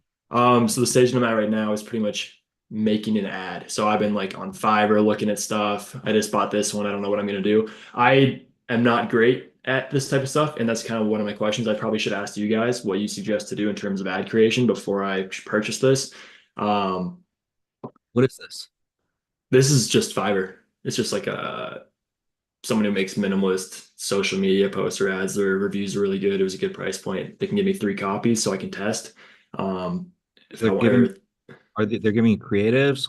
What are they giving you? Yeah, just creatives. Just the creative. Okay, but like what are you modeling? Where's your funnel hacking? Like what do you have that you know is proven? Like what kind of offers work in terms of ads? So this is pretty much what my other question before we even get there is why go this route is instead of the Google local service stuff that guy told you about? It seems like it seems like for Google service or local service ads, you have to be approved by Google. One of my guys isn't even registered, like he doesn't have a registered business. I don't know if Mason or you can back that, but do you know if you have to be registered, like approved by Google before you can get access to do local Google service ads? I'm not sure if you do, but I know it takes like less than a week to get complete access. Okay. Okay. And do you have to be a registered company to do that? What do you mean? What's the difference between a registered company and registered business? Registered business. Like, do you have to have an LLC in order to get approved? No. No. Okay. No. So like if I really wanted to, I could create without a location, I could run local service ads without having a location to a business that, a videography business in my local area if I wanted to. Right. Okay. Yeah, Kaushik, I guess my best answer for that is it seems like they're already doing Google service ads. One of my guys is, and it seems like they can do it by themselves. Like it's not too crazy of a setup, it doesn't sound like. And the other thing I was thinking of is it is so hard. Almost all these guys are coming to me saying that they've been gypped by agencies doing Facebook ads for their duct cleaning company, and they're just crap ads. So I'm thinking if I can make an agency that not only are they already set with Google, but I'm an agency that can actually add another social media lead generation side to your company. Like there's so much food left on the table if you're not taking advantage of Facebook, because it's a different game and it's a harder game, but like we're an agency that can actually get you multiple leads. And what separates us from the people that you've paid for 100 leads and they're all crap is that we qualify them, we call them, we have scripts set in place to qualify them immediately before you spend time wasting and asking questions on them. Just stuff like that. It seems like a lot of them have given up on Facebook. So I'm seeing the value in if I can master Facebook, and because all of them are like Google Service Ads is great. It's pay per lead. The leads are great. But it seems like everyone who's talked to me about that has that figured out. So they're kind of looking for another stream of leads, and they've all tried Facebook ads and it's just not working out. They're like, the conversion rate's like 5%. I get 20 leads. None of them are really even into it. But if I can structure an ad and figure out a system that does work, I think that would be crazy valuable. And I know Facebook ads in terms of comparison to all the other ways of getting leads, just through what I've been learning in this program. So it just seems like a weak point and a pain point for a lot of these guys is that they want Facebook and it's cheap leads. But if I can squeeze the juice out of these cheap leads and make sure I have a system that qualifies them and increases the conversion rate by like 5 to 20 even, it would be worth it. And the training that I would have to give these office ladies is so simple. Like I already have the script out. I just have to do the training on the launch call. It's what I would do. I'd run through the script, just do some role playing pretty much. I don't know. That's kind of the best answer I got for you, but Google Ads, I don't know how to do that. So I kind of froze and I was like, what do I know how to do? That is a big pain point. If I can figure out a way to make that pain point go away and get these shitty ads to be good leads, and they're getting leads from another social media avenue rather than just the Google ads that they seem to be already doing fine with, maybe they would be happy to pay an agency that can just take care of Facebook. I don't know. It's just another stream of leads, I guess, or an agency that can So do that. in terms of where you're at, very important that you understand this, Cam. A lot of the stuff that came out of your mouth, man, you're focused on client acquisition. You're not focused on service delivery. Like you're talking about like, hey, they already got Google ads figured out. What if I figure out Facebook ads and it takes from 5 to 10%? You're talking about sales. You're talking about being convincing. But honestly, dude, you're good enough at sales and I'm good enough at sales where we can take a piece of fucking turd and make that look beautiful. Like we're both good enough at that. So don't worry about that. Don't worry about that. What you need to be worried about is this right now. You've proven you can do this. And what this means is there's a two-pronged process. Part one is you have to learn how to just make somebody a shit ton of money. That's the first and foremost thing. The second skill is learning how to extract the money. Those are two completely different skills. So that's what I'm getting at is like, what is going to make your client the most amount of money? Like I think with Jorge, if you want me to really quickly tell you about Jorge or no? Just to kind of like demonstrate. Yeah, whatever you got, yeah. So Jorge, Brazilian Jiu-Jitsu, right? So what he was doing, he was running an ad. He says, hey, are you for Brazilian Jiu-Jitsu, get a free pass, experience it. And then that was the ad. And then people would go in there and they, the business owner would try, after the free class, would try to sell them a membership for like 100 or 200 bucks a month. Then he had this friend who's called Soho. And this is what I was showing Jeremy earlier. This guy, Soho, hired Gym Launch. And so what they do is they do a weight loss challenge where they say, hey, look, we're going to help you with weight loss. This is a challenge, 16 weeks. If you can lose the weight, then we'll pay you or something like that. And now what they're doing, that's the ad. Instead of the free trial, it's a weight loss thing. And so then these leads come in, and then what they do is they sell like a $600 or $1,000 upfront thing. So where's $100 a month versus $1,000? This is way more money, way more cash flow, way more profitable. So that's level one. That's step one. Step one is learn how to make people a shit ton of money. Level two, again, is learn how to extract the money. So if you come into, can you guys see my screen or no? I can. Yeah. So Cam, if you, just look at this. And this is what I was sharing earlier, man. Like Gym Launch, I was sitting there, like Gym Launch always talks about, Alex Hormozi always talks about, oh, they charge like 50 bands. And here's like proof. There's proof in the pudding. This guy, he's a client of Gym Launch, says, hey, I spend $4,500 a month on ads. I spend $4K on Gym Launch. They're making me 13 to 15K a month on the front end and then additional cash on the back end. And he's talking about all this. She's like, dude, I'm getting 10% of people show up. I'm close to 60, 70% of them. If I just get 100 people, like, look how excited he is to pay them. He's like, hey, they're like employees of mine. I spend 8K a month on marketing. He's happy to spend 8K a month. And Mason, this is Gym Launch doing 50K. I see it now. Yeah, I was gonna say, dude, forgot to mention. I forgot to mention to you. I think this is super important because I'm totally gonna forget later if I don't say it now. But I I know someone that used to be a sales rep for Gym Launch, and also Iman Gadzi. I forgot to tell you that, but we can talk about that later. But I just wanted to throw that in there so if I forget. Yeah, we can talk about that for sure. But was there something else that you want to share pertaining to this, Mason? No, I just wanted to bring that up because I would have forgot if I wouldn't have said it. Okay, yeah, I'd love to hear about that sales rep for Gym Launch. But what I'm trying to say is this. This is the most important thing. The stage that you're at right now, this is the most important thing, Cam. It's not what sounds sexy or not. It's what makes the most money. So if Google local service ads makes the most money, that's what you do. If Facebook ads makes the most money, that's what you do. It's not about the competitive edge right now. The name of the game is, how do I make the most amount of money? How do I take somebody who's making this amount of money and then take them here? And then the second skill is, how do I learn how to extract that money? That video that I sent you this weekend was not by accident. That was by design. That was the second step. Case in point. When you say extract the money, does that mean second stage as in we're not done? That first deposit, there's going to be another one. And when you say extract money, does that mean take advantage of? Can you explain what that means? I'll explain what that means. So basically, if I say to somebody, hey, how much money do you have? Oh, I can't do 5K. And then if I say to somebody, okay, well, what can you do in terms of payment plan? That's a way I can extract money. Versus if I say, hey, it's $2,083 a month, or if you do a prepay, it's $5,000. I'm taking the can of Coke, and it's literally the same can of Coke. I'm just simply shifting it, and now you see something completely different. I'm just positioning it slightly different. That is a way of extracting the money. So you will have somebody that makes, for example, 100K, but you have to know what to say, how to say it in order to extract that money from them. And it's a more advanced skill. Like, so for example, for me, I'll tell you real life example. When I used to do the coaching program and we did the 3 months with people, I could not get people to resign over and over again. You can ask Mason over and over. I couldn't get people to see the value. I couldn't get people to see the value. And then all of a sudden, I just kept throwing stuff at the wall. Now that video that I sent you, that I sent Kyle, that goes out to every single member. Either it goes out within month 1, month 2, month 3. That video is so powerful that I realized, oh, this gets people to see the value. That's learning the skill of extracting the money.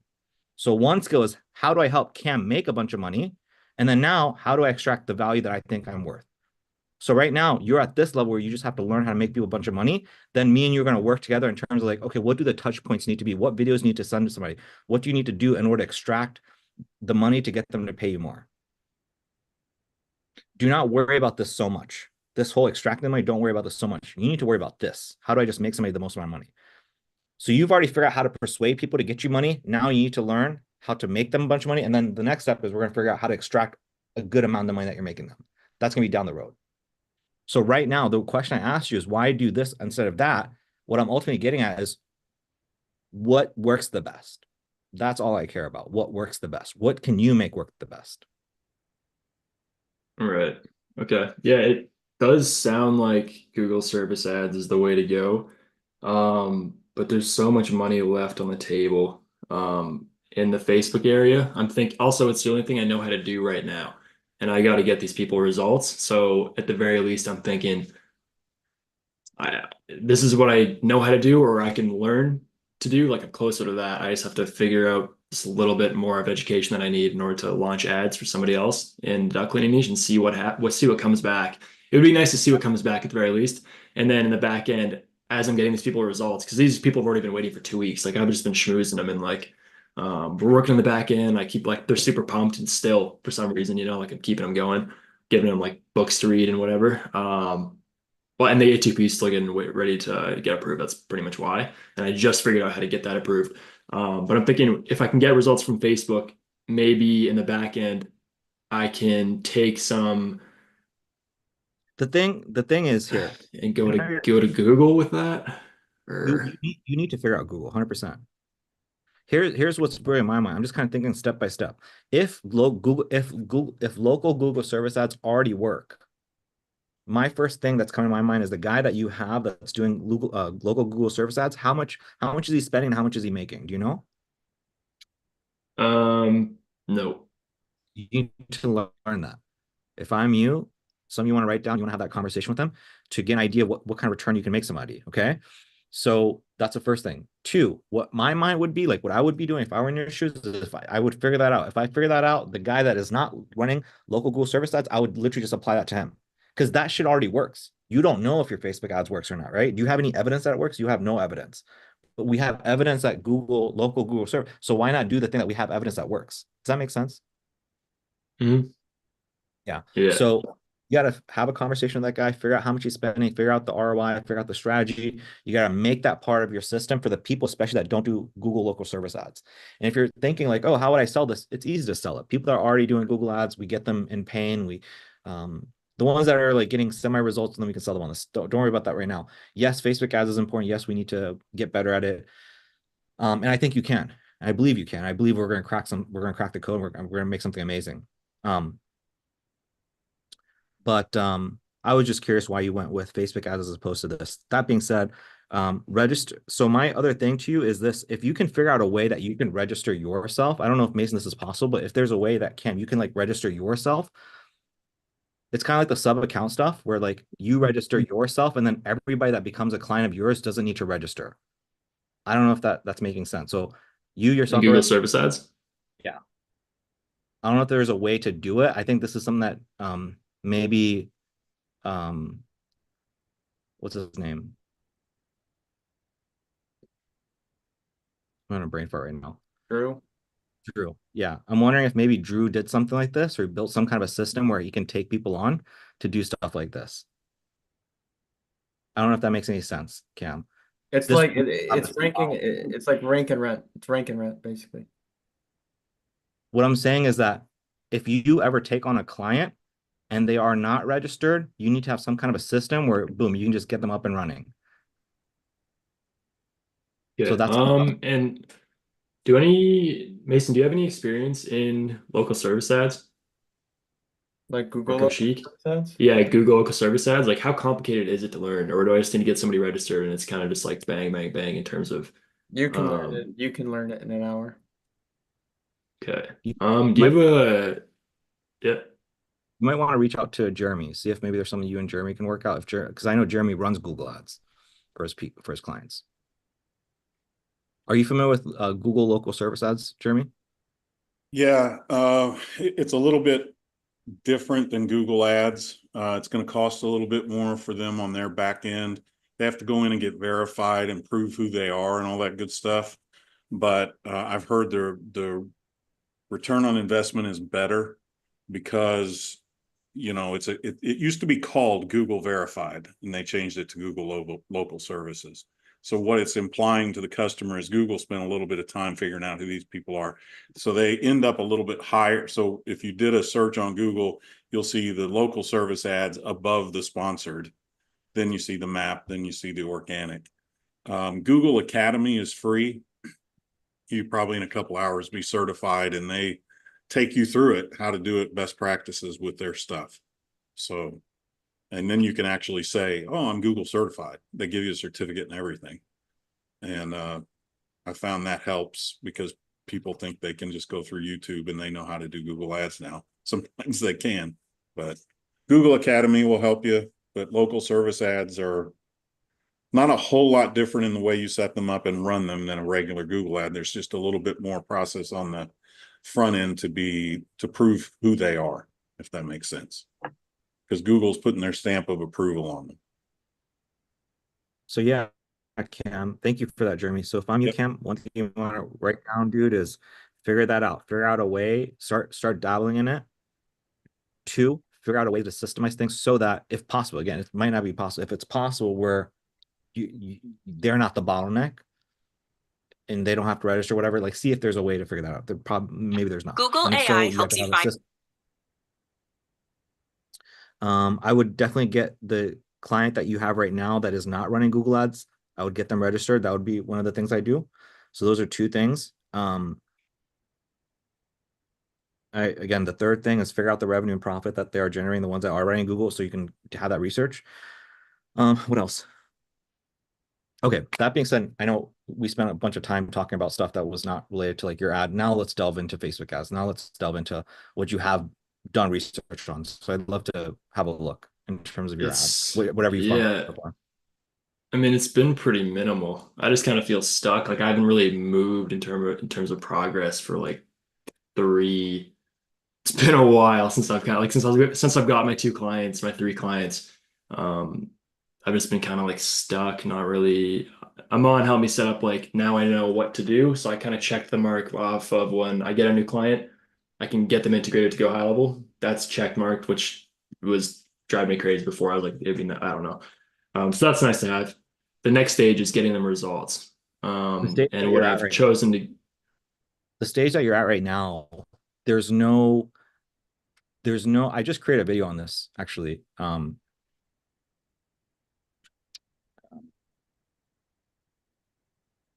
I've got to put in the course.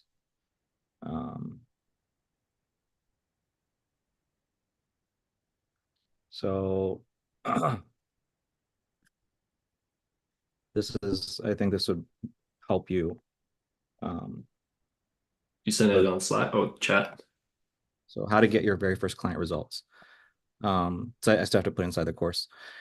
But the stage that you're at, man, like in that video, like you'll see you have a few options. Option 1 is find an expert.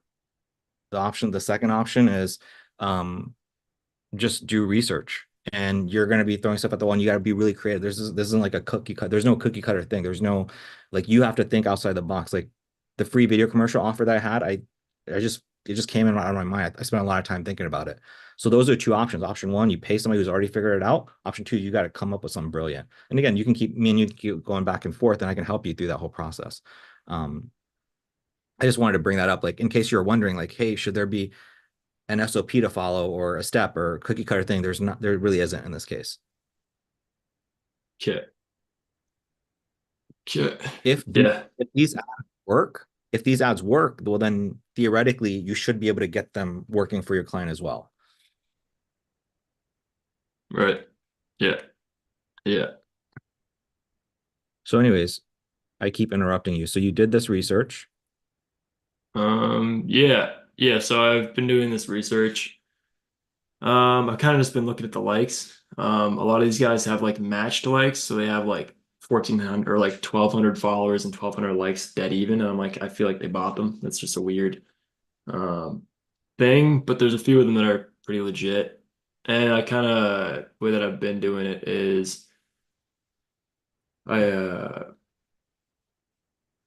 filtered it so the dates were like I put I don't know, like I feel like that's fine, right? That's how you do it, right? So that you make sure that they've been up for at least that long. Yeah. October 1st. Is that far enough out? Like a month-ish? So I always tell people this, I don't know if I've ever told you this. When I funnel hack, I look at it like wine. The longer, the better age it is. So if I see an ad that's been running since 2020, like, bro, that prints. So I'm typically not trying to find, I mean, if I find an ad that's been running for like a month, like, okay, great. But if I can find an ad that's been running for like 6 months, a year, I know for sure that I have a pretty good idea that works. Right. So these ads, I guess that's okay,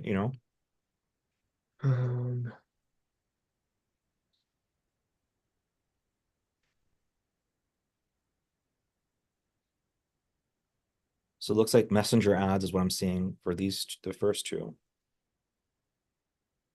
Indoor air.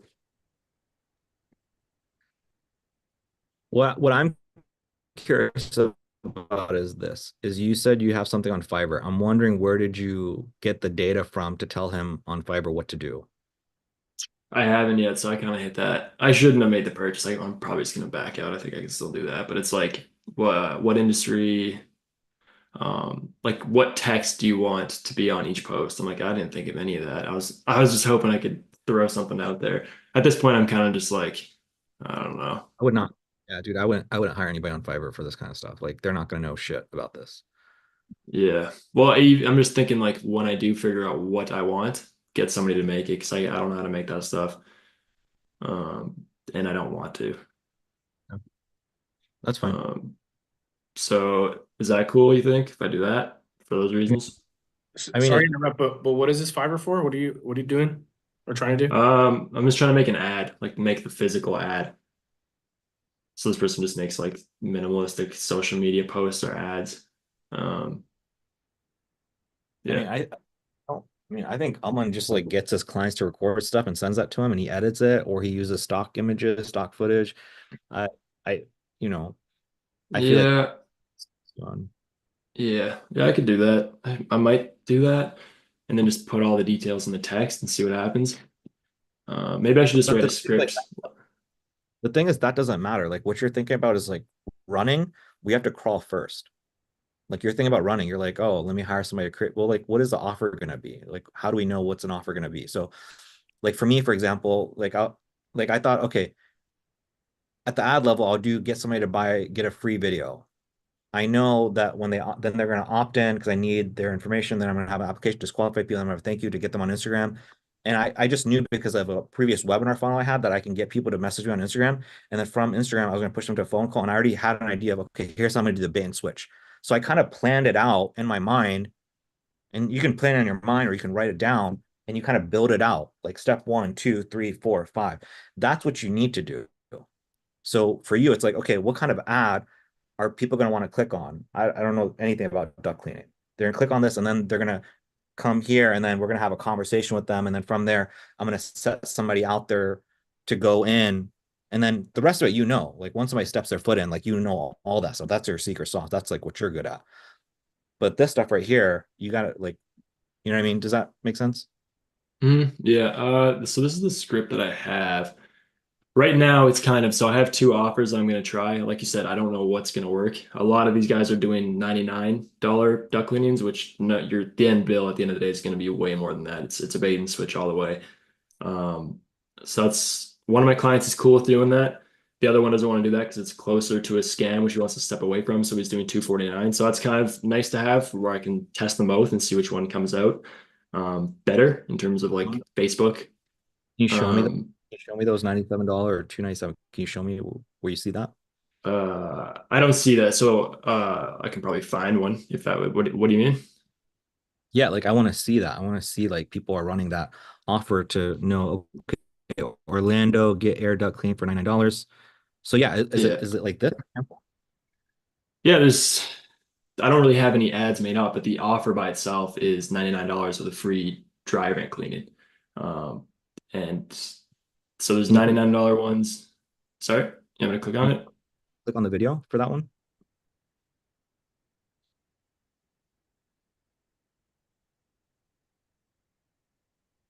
I mean, like here's the truth, man. Like honestly, it's as simple as literally like ripping that off and running that ad. If that fucking works, it's literally that simple. Like you don't need to hire anyone, figure out how to do anything. The question is just, does that work? Right. Yeah. Yeah, I don't know. I guess I'll find that out. The only way I'll know if it works is by testing, right? So that's kind of you're asking, like why pick certain things to test or Exactly. It's like we have to use our best guess. So again, you have give that video a watch, but you have 2 options. You have one option which is paying somebody, or 2, we just have to use our best guess, see what's working, and try each of those and see what's going to get us our cheapest cost per lead, cheapest cost per, get somebody in through the door. You just have to test. Yo, Cam, are you like previously from this industry, or your parents own a business like this, or? Yeah, they do. They own so I was a duct cleaner and I worked for them. So you should create an ad with you in it. What do you mean? Like if you can go with your parents to a house or something along the lines of that, you should just go and create your own ad. Yeah. That's not something I would do right now, but it's definitely like a good, like you would have more creative freedom if you were to do something like that for sure. I'm wondering if there's a way where I could just make an ad, like a good ad, but somehow make the video in a way where like I'm using my own sales and the same script for everybody that works, where I can just change the logo in the top left corner, but I can like it's me, the classic ones where it's like you're walking towards the camera talking about things, but there's a duck cleaning trick behind you, like that type of video, you know, and you just kind of And that's the key. That's what you want. That's exactly what you want. If you were to be able to record an ad, bro, and all you're doing is just swap out the headline every single time you get a client, that's copy and paste. That's literally exactly what you want to do. Yo, this is what can I like say what I would do? Because I think this would actually work.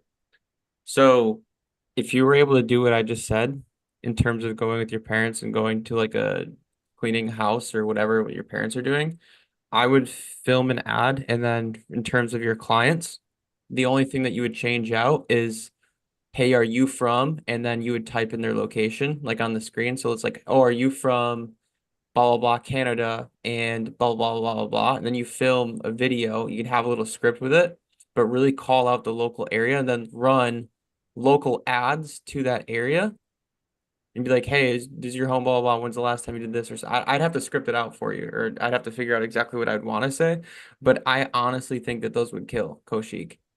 If he did like, are you from this area, blah, blah, or he did one simple testimonial video, like this is what I would do.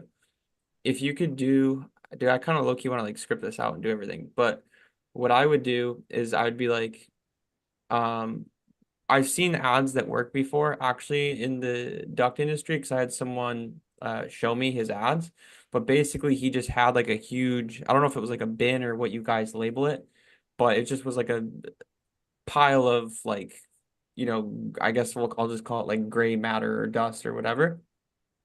And that's all it was. But if you ran an ad that was like, hey, are you a homeowner from this area and you haven't cleaned your ducts before, this is what's currently inside your home, and you have like the thing already there.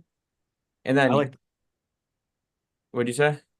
I like that a lot. It's like a fear-based. Exactly. And then you can run different angles on it, but then the only thing you have to change is, are you from this area? You run local service ads, and then you acquire clients worldwide, but run your ad with them, which makes them rely on you. Or what you could do is when you start to get a lot of clients, you could literally just sell the system of how to actually run the ads for them so they can make it themselves. You can create it into a course and sell it for like 5K.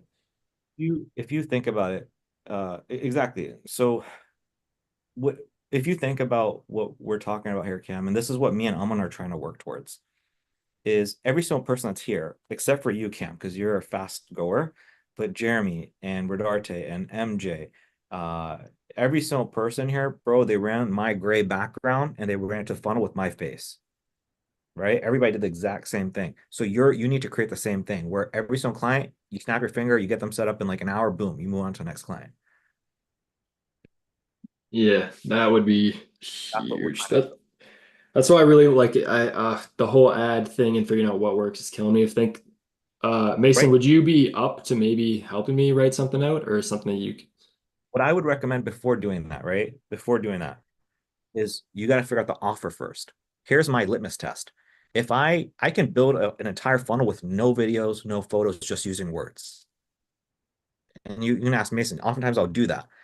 If my funnel converts, bare bones, I know that my funnel, my offer, my text, my copy is so good. Now, if I add videos and photos, it's just going to take it to the next level. So it's all about the offer. Free video commercial offer. There's the text, there's gray background. There's nothing there. It was just that. And it was so good that people go crazy over that. So for you, my question to you, Cam, is the $97 offer for $97, we'll inspect your duct and we'll do this and we'll do this and we'll do this. Is that a good enough offer that everybody is going to click on and be like, holy crap, that's insane? Well, that's what you need to figure out. You could also go the route of like,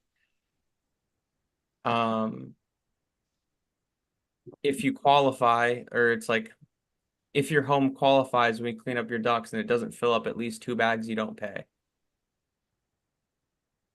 Right. That's a crazy offers. And like, dude, that would fucking, bro, it's gonna crush, dude. Like, so there's 2 things in the duct cleaning industry in terms of the process of cleaning a home. So there's a portable unit, which you drag in a thing that's like a fridge and it's a portable vacuum. And then there's a truck mount where it's a truck that you drive up and the whole truck is pretty much a vacuum system, and you attach a hose off of the truck that connects to your furnace. And that's what creates suction.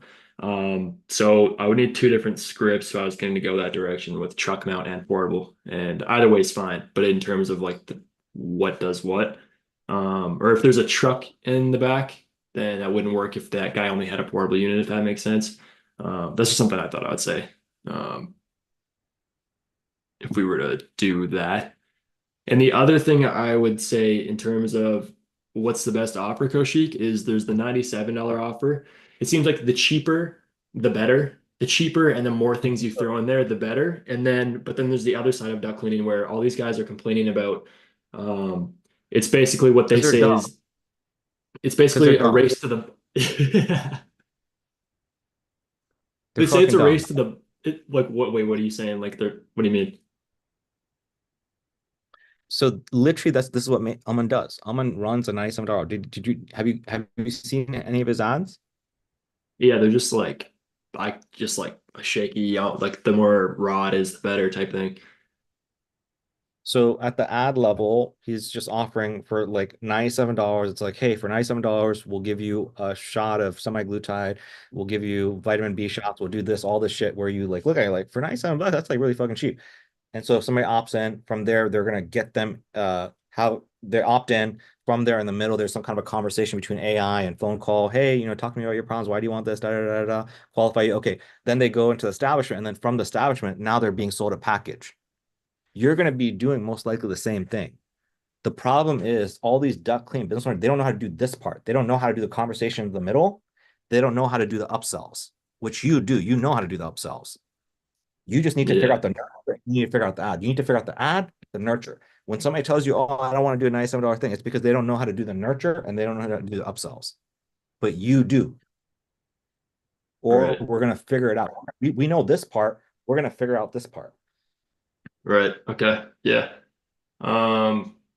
Yeah. Okay. I think I got to work on my explaining to somebody because if I say part of my script for my discovery call is we like to run a $99, and I recently switched to $249 because when I said the 99, duct cleaning companies who there's such a big scam word of mouth in the duck cleaning industry and there's so much skepticism. As soon as they hear that we run $99 ads for their furnace cleaning company, or that's what we think works, they're like, nope, I'm not going to do that. That just is a cheap company. The more deals that we go down, the cheaper it makes the company. Everyone that does a 99 is a scam. They're all scams. The end bill is never going to be that. So they freak out. So I was like, oh, and they weren't even giving me time to slip in there. But I think what I got to say after that is because we have a process on the back end that turns this cheap customer or people think that it's a scam and other people that have been scammed by $99. We do a process where we do it completely ethically. The bait and switch is this, and I not a bait and switch, but this is how we turn a $97 up to $2,000 with the customer still being satisfied and smiling and just thanking you for being so thorough rather than upset that you got scammed or whatever. Don't worry right now. You got to compartmentalize your brain. And you got to not think about client acquisition right now, which is like, oh, how do I say this from 97 to 297? Like, don't worry about that. That's an issue that even Aman had. Because when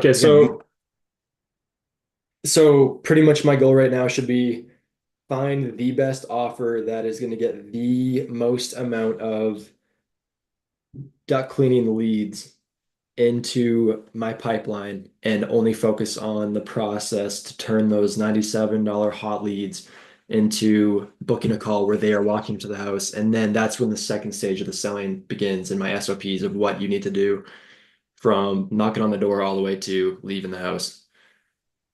Exactly. Okay. This is peace of mind for sure. I've just been like, feels like there's a million paths and I don't know what to do, but I know what I'm trying to do. But so that's nice that I have kind of a system in my mind that I can kind of just stick on and work at. Because right now yeah. What they're doing is this is like 297. This would represent like straight up trying to sell something for 1K. This represents selling something for $97. So if you try to sell something for 1K, how many people are going to raise their hand?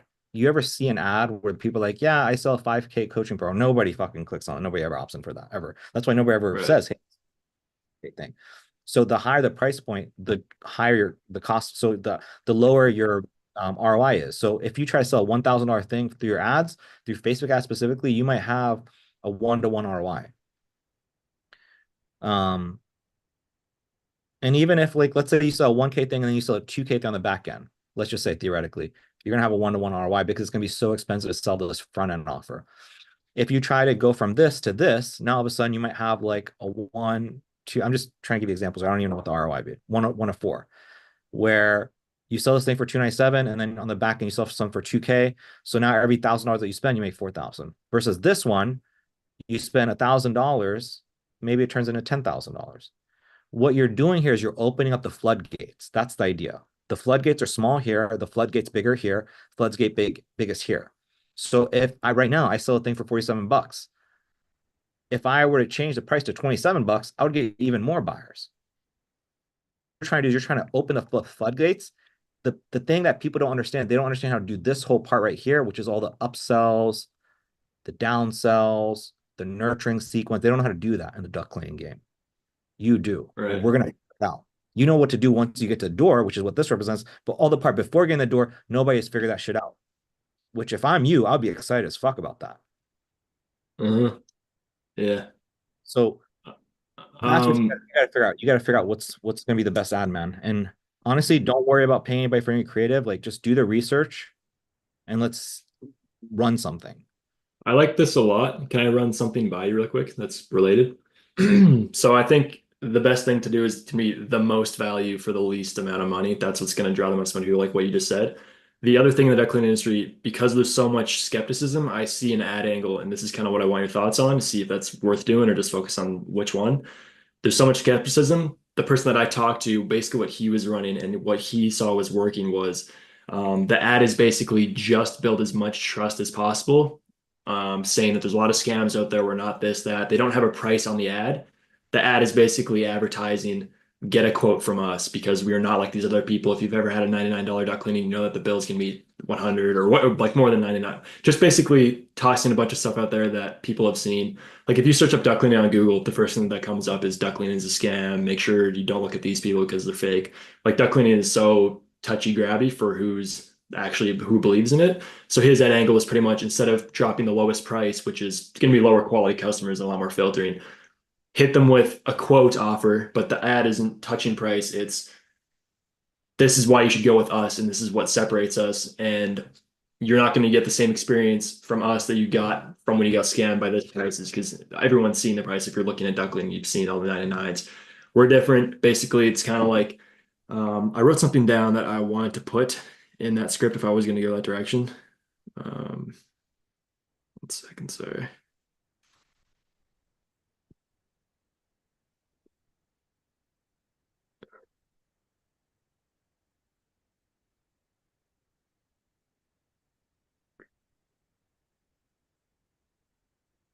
Basically what the whole nutshell of the commercial's style and theme would be charging what it costs to do a good job is in the customer's best interest. That's kind of the theme of the ad. So that's what the whole ad would be advertising, and it's get a quote. And once they get a quote, you got to put in the same info that would be the lead. And then I put in like the square footage of their home, maybe for some additional questions. But that's kind of the other angle that I see from just as much value in the cheapest amount for like the most amount of value for a cheap offer. That would be one angle for ads. And then the other one would be get what you're going to get a service. Wait, you pay what you, before you continue that whole thing that you just went, is that a guy told you that? That's what he's doing. That's like the Flash guy. The one guy I told you about where he does Google ads and all that stuff. That's the offers that he's running in terms of ads. And basically the landing page is just a quote form where you put in your name, email, phone number. That's where you get the lead. And then you put in the. Is that the guy that he was telling you to stay with from the video chat that you had with that guy? Is that the one I watched? Yeah. Yeah. HVAC agency owner? Yeah, the one that I put a bunch of comments on. Yeah. Okay. So I know that he said local Google service ads. So is he saying that for Facebook ads that works for him or doesn't work for him? What is the ROI on that? Well, just from talking with you, I'm thinking that he thought his time would be better spent instead of solving let's see if we can convert 20 shitty leads into some good ones with the system. I think he's like, Google ads works. You pay for a lead that's already been there. That's my guess. He doesn't want to put his time. He knows what works, so he's just scaling it. His strategy for Facebook is kind of focus on Google service ads and then strategize Facebook ads to just only be for the angle of retargeting who's already been to their site. So it's kind of just another point of contact for who is already on their site and didn't opt in or what have you. That's what he uses Facebook for. So what I care about is what works. So what I want to know is, okay, yeah, you're saying all that stuff, right? Sounds good. Sounds dandy. But does it work? What is your evidence that it worked? Did he tell you like, hey, like every $1,000 we spend, we get $10,000 in revenue? Like, how do we even know that works? How do you know that works? he told me he's got a guy who's getting like $38, it's like $38 per lead for Google service ads. Facebook. Oh, don't know. So that's what I care about. So you're saying that he has this whole angle of, hey, look, it's all a scam, da da da. We're not going to give you some low bait ball, bait and switch you. The price is the price. So click here, get a quote. So my question is, he's telling you all that. It sounds all dandy, but my question is, what are the results? If you don't have any results to back that, I don't care, and you shouldn't either. Right. Yeah. Yeah. Okay. Yeah. I'm gonna run this. I'm liking the sounds of this. Just get as many. I think what I should be putting my time towards is if we can like get in someone's house and sell them a furnace cleaning for $1, it doesn't matter. Just if we can get more leads than the next guy, that's what I should be focusing on. And then not really focusing on that, but let's figure out what my clients are willing to give somebody for the least amount. And then I should be focusing all my time on lead nurture once we actually get them into our system, from that $1 duct cleaning to the nurturing to upselling to all the other stuff in terms of the call. Like, yeah, you're right. I just want to put a caveat. It's not even about what they're willing to do right now. It's about what just works. If something works, they will be willing to do it. That's our job on the sales call. So if I show, if you spend $1,000 using our strategy, every $1,000 you spend turns into $20,000, you in? Of course I'm in. I'd love the 20 to 1 ROI. Okay, cool. Well, here's how the strategy works. It doesn't fucking matter. They will say yes. You just have to figure out what actually does work. Right. Okay. So when I approach them, because like I said, a lot of them aren't willing to do the 99 and stuff, because I've kind of sold it as we don't do 99. We only do this because we don't want to be related to the scams and stuff. I could just say this new thing came along and we're getting a lot of great results. We're going to see if we can test it for you and see what comes back. How do you feel about that? I wouldn't say testing or anything like that. Okay. Just imagine this. You have an entire presentation. You have all the numbers. Like literally, like look what I'm doing. I'm like presenting actual data to you. So if you have the numbers, like, hey, for every $100 that you spend, we get, 2,000 leads. From 2,000 leads, we get this number of people, and then this number of people. And so every single 1,000 you spend, you make 20,000 back. Here's what the numbers look like. If you presented this on a sales call, right? Like you don't need to say anything else. You just present the data and you share, here's how it fucking works. Don't worry about that. You're worrying about the wrong thing right now. Don't stress about sales right now. Do not stress about it. Right now, we're just talking about getting people results. I just want you to figure out what actually gets people results. Don't worry about what turns people off or not. I was kind of talking more in terms of the 2 clients that I have right now. I was just kind of explaining what I already fed them. So yeah. In this case, what you would do is you need to figure out you need to somehow try to convince them that you need to do this, open up the floodgates, and you're going to do that. And I would not use the language. I still would not use the language if we're going to test things out. You need to present it in a way of matter-of-factedly. If you feel like 97 is going to scare them, go to 297. Aman has done this, by the way, where he's tried to do 97. They won't say yeah to it. They do 297. Sometimes it works, sometimes it doesn't work. Right. And in terms of the ads that they're running and the copy, just do my research and that's what I should be more so testing. The offer though.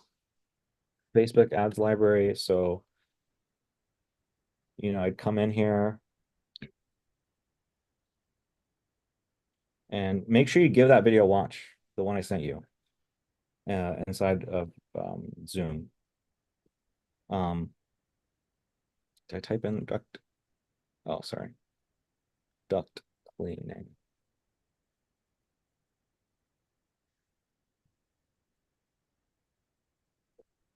Front low. Pet owners, we know actually let those low. Someone don't let pets stay in your beautiful car. This is not duct cleaning. If you go down, I think the top 4 are kind of weird, but okay. Wait, like what makes this weird? Indoor air quality matters more than you.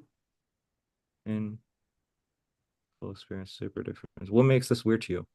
Oh, I don't know. I just saw the cover and it looked like not duct cleaning, but it is.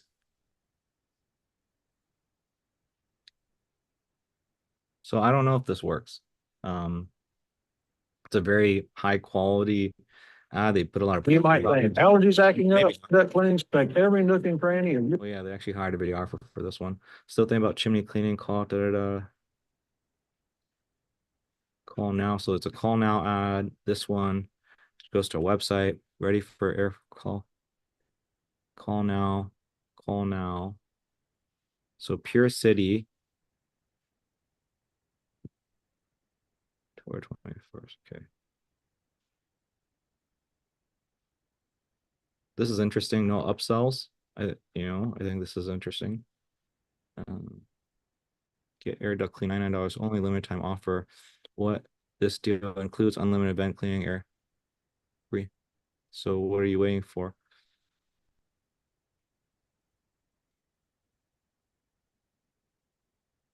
Yeah, so they're doing a price like $97 or 140.97. They're just throwing a bunch of shit in there. This looks like it's a messenger ad. Whole air duct cleaning. This includes main ducts up to 10 months free dry. No hidden fee. Interesting. So what are you waiting for?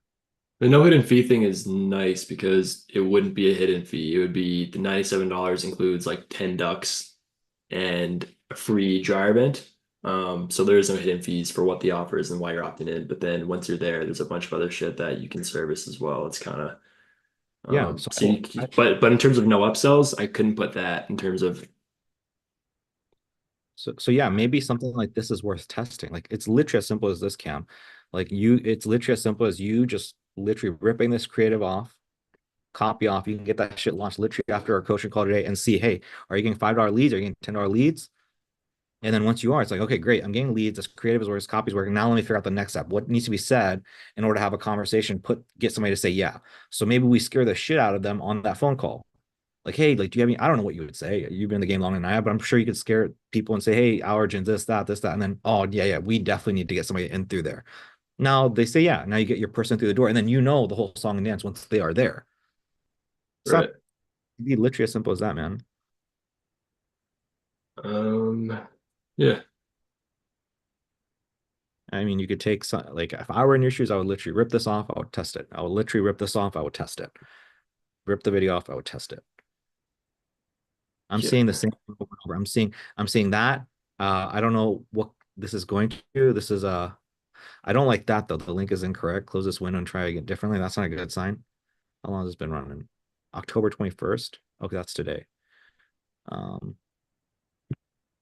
See if I can go further down.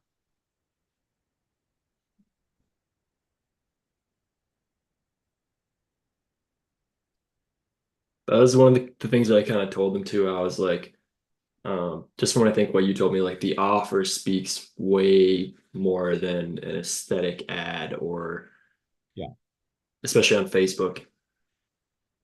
I definitely think like once you get the offer dialed in, so if you can get something like this working where you're getting $5 leads or $10 leads or even $20 leads, then once you change out the creative, oh shoot, didn't mean to do that, then that'll bring it down. And like the stuff me and Mason are talking about where you're in front of the camera and doing stuff like that's more advanced stuff. I would do that down the road, not right now. Right now, I just get something that works. I really do think these $97 ads will work. Right. Okay.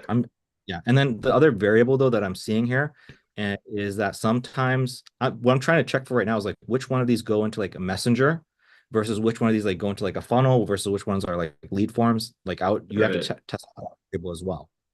Right. I was planning on doing like Facebook forms. That's how you get the lead. Then they would just jump right there. And then I'm trying to do the speed to lead thing. That's what I'm training my clients right now. One of them on the sales call, I scooched it bad, and I'm gonna be doing the phone calls and stuff for the first month for him. But I think that's gonna give me a lot of good intel. I was thinking about it, like I kind of screwed myself, but it might be a good position for me to take advantage of knowing what their world is and who's going to be coming in, so I can strategize how to change certain things to make the process smoother for the client and the leads that are coming in.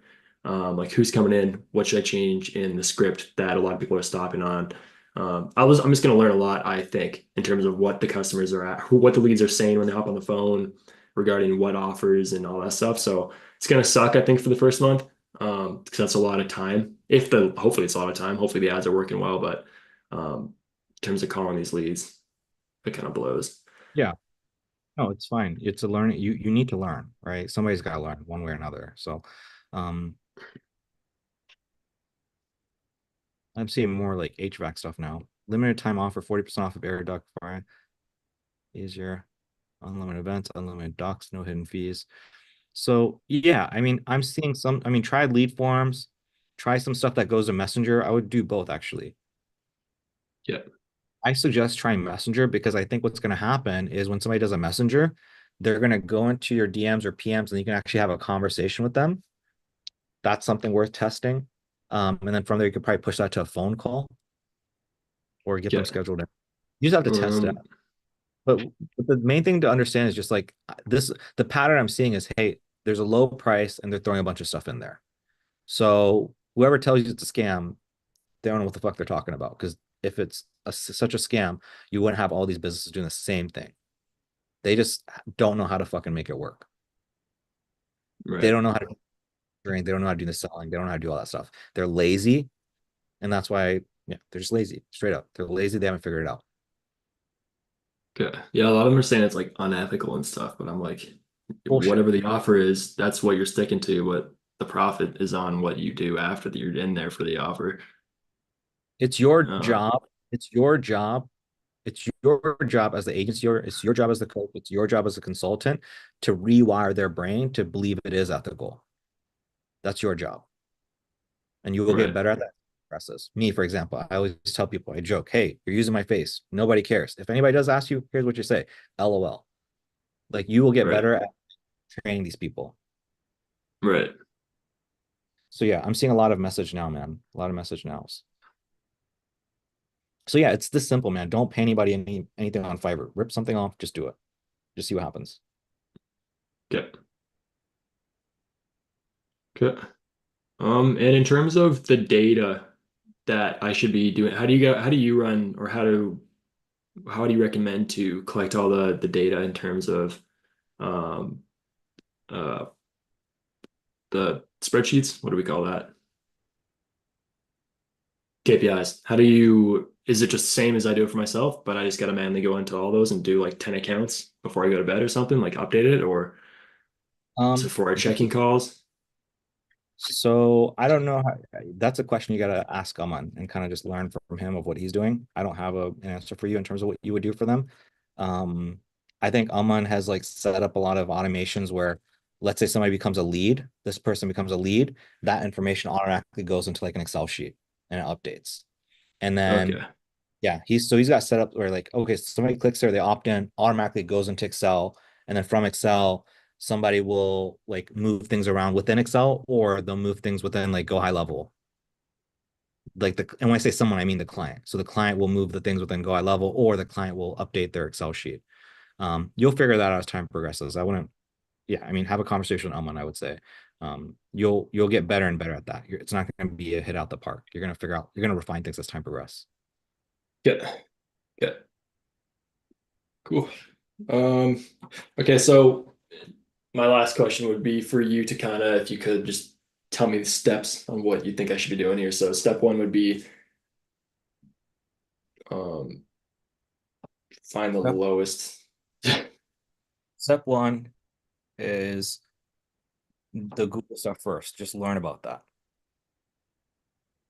So step one would be have a conversation with your existing client who does local Google service ads. Ask him what the ROI is, how much he's spending, what the result is. I really do think you're gonna have so many people that are gonna walk in through the door that do not have Google, and you're gonna be able to charge them just to get that set up.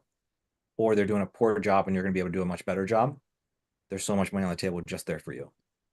So that's the first thing. The second thing is I would start just in any free time you have. I know it's hard. Learn a little bit about like local Google service ads, like Jeremy was saying. The third thing from there is when you try to get things set up, like register your stuff so you can run the local Google service ads so you can test it yourself. The fourth thing is going to be go deeper in terms of the stuff and just figure out figure out like 3 that you really like. And be like, okay, I'm going to try these 3. So what is the price point? Is it a lead form or is it a messenger ad?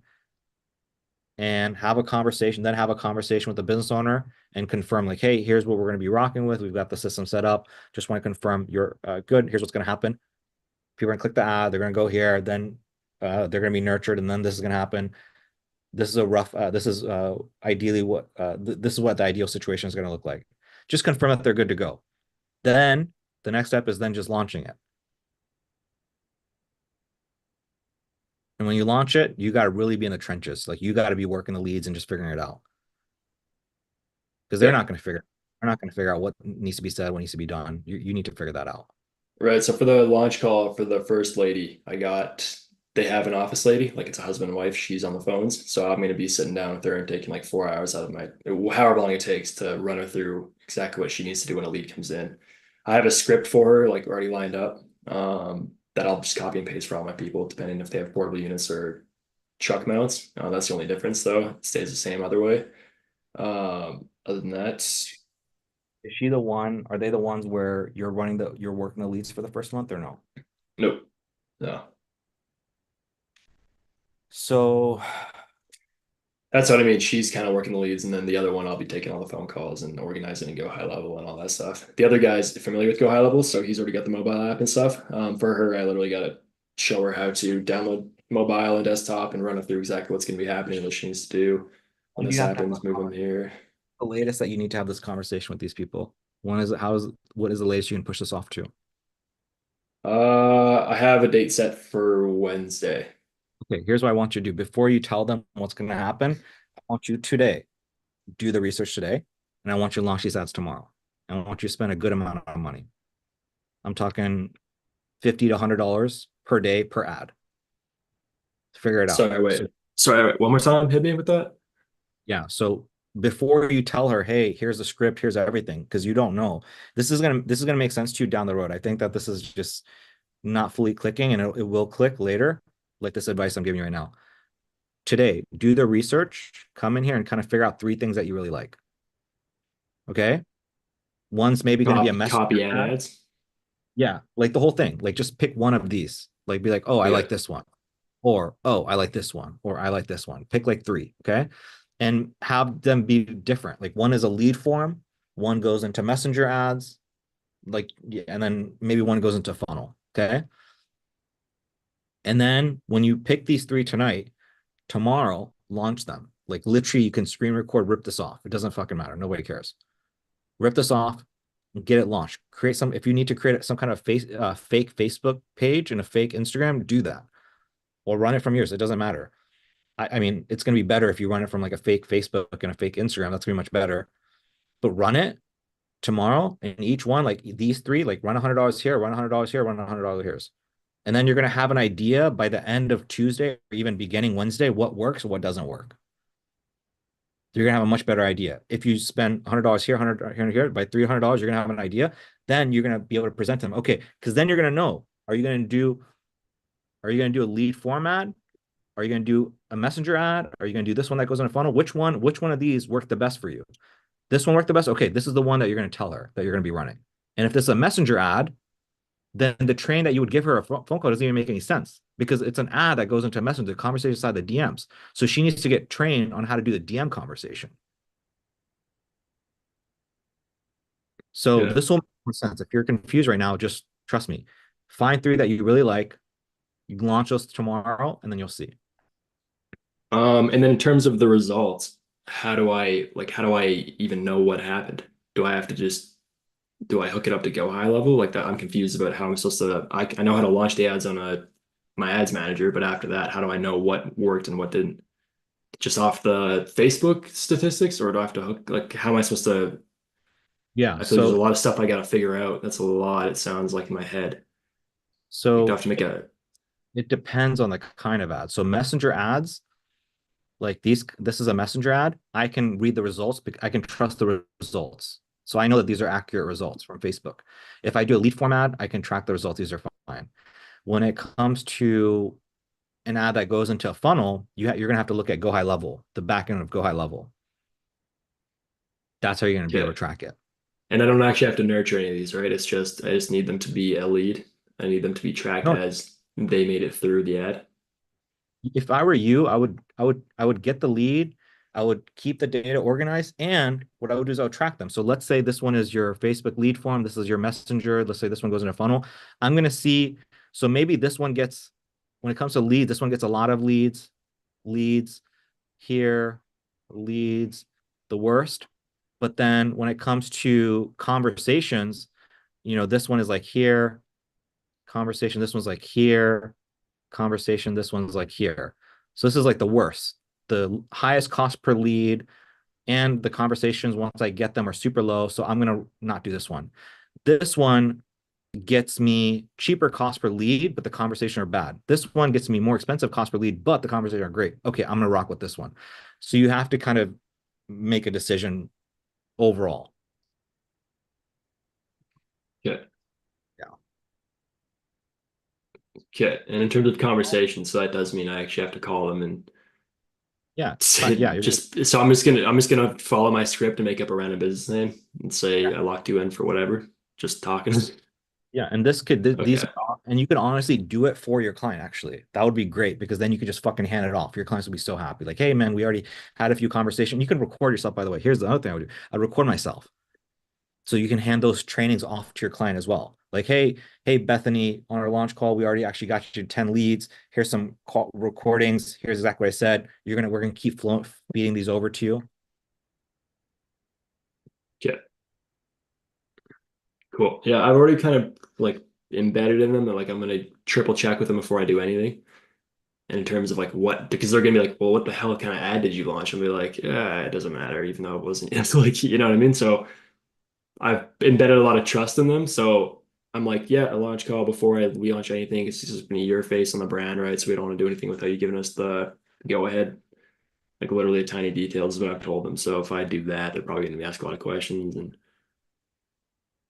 I don't know. So you will need to show them the ad somehow after you launch it, because they're going to wonder, like, how am I getting these leads? Or you can just tell them. You just straight up tell them, be like, hey, look, we're running a generic ad for you right now. What I need you to do is I need you to film yourself saying this or whatever.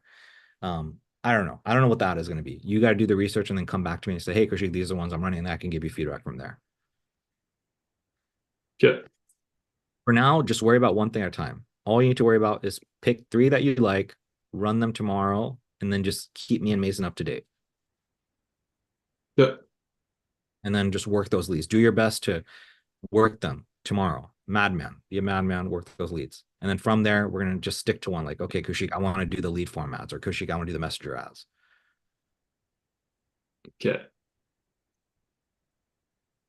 Okay. And then after I figure out which one of those work, I got to figure out a system tapered towards that, like Messenger or whatever it is. We're going to start slowly building a system. Yeah. And I mean, yeah. Because right now I have it like with the Mon system. It's like Facebook forms. They put in their name, info based off the ad, and it goes straight to Go High Level, and it's the speed to lead. Like that's when I would take it, and that's how I'd get them, rather than there being any communication. I have automations, but that's only for if they don't pick up. So that's why that changes things. Exactly. That's what I was asking. When you're showing me all that stuff in Go High Level, I was like, wait, hold on, slow your horses, because how would that apply if you do this ad, which is a messenger ad? Then none of his stuff makes any sense for you. His automation, right? This is So you're trying to figure out like why pick Facebook forms if you don't know it works yet. Yeah, you have to first, like, don't worry about any of the stuff he gave you. First, figure this shit out. First, figure out what gets you clicks and what gets you the best messages. Out of all of these, if I do Facebook forums, which I've never done, which one of these, or like, you know how it says contact us, send message, all of it? Oh, is it? So it would be sign up, and then that's when you'd put Facebook form to pop up? It's hard to know which one of these are lead forms and messenger ads, because people, when you go to set up an ad, right, at the ad level, you can sign up whatever your call to action button is going to be. So I feel like I know that whenever it says like message us, like if I have a call to action button that's like a contact us, I feel like that's a messenger. I don't know for sure, but I feel like it's a messenger. Oh shit, Right. I'm um so I know that if I click if I click am I not allowed to funnel hack? Damn. Sorry, McCam, I can't show you anything else. I'm blocked. Yeah, that's weird. I've never seen this before. So if I click on an ad and it goes into funnel, that's how I know it's like it's not a lead format, it's not a messenger ad. But if I click and it doesn't take me off the funnel, what I'm looking at is I'm looking at the call to action button. Does it say contact us? Do they say message us? What does it say? Okay. So when you pick the contact us or learn more, whenever you make the call to action button, does that change by default on Facebook what happens in the back end? Or is it just whatever you want it to say? And when they click on the button, that's up to you after to pick whatever happens.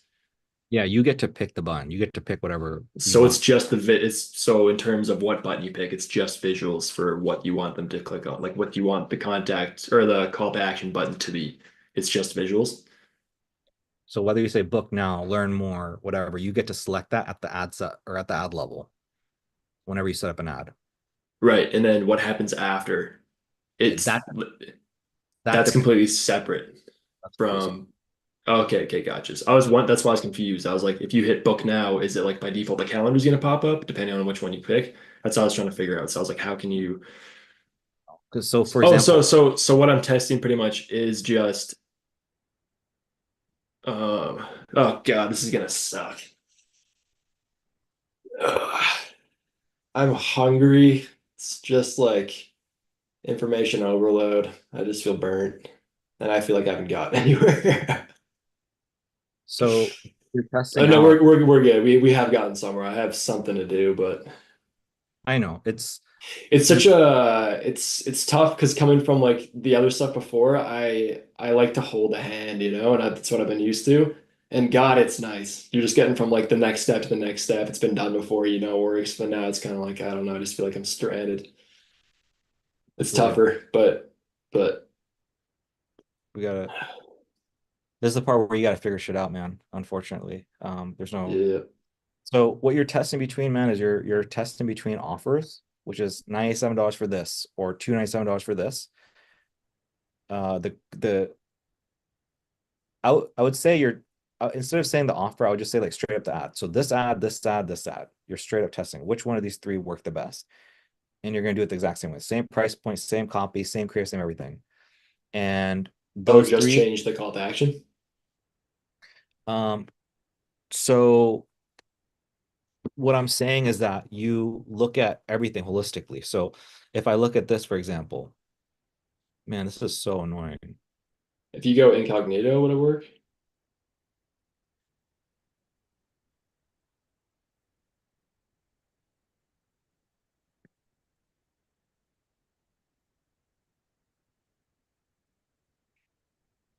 Okay. So what I'm talking about is this, like, let's just say theoretically you say this whole thing, you really like it. So it's everything. It's the it's the copy, it's the creative, it's the headline, it's everything. So if I click learn more, this one actually goes into a funnel. So it's like, okay, this ad, I want to test it. So you're going to see how many people go here and they opt in. I don't think it's going to work very well, but that's that. Then you do another one, which is this one. It's just, I know for sure this is a messenger ad. It says send message. So we tried this one. So literally same copy, same creative. This one is going to be, the campaign is going to be an engagement campaign. This is an engagement campaign versus the other one that I just showed you is a leads campaign, I think. So there are different types of campaigns. So they're different.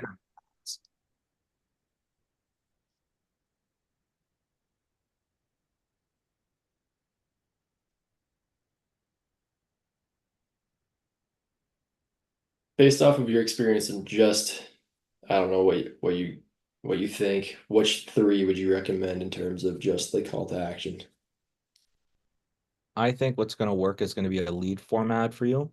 You want to write this down, lead form and a messenger ad. I think those two are the ones that are going to work based off what I'm seeing here so far.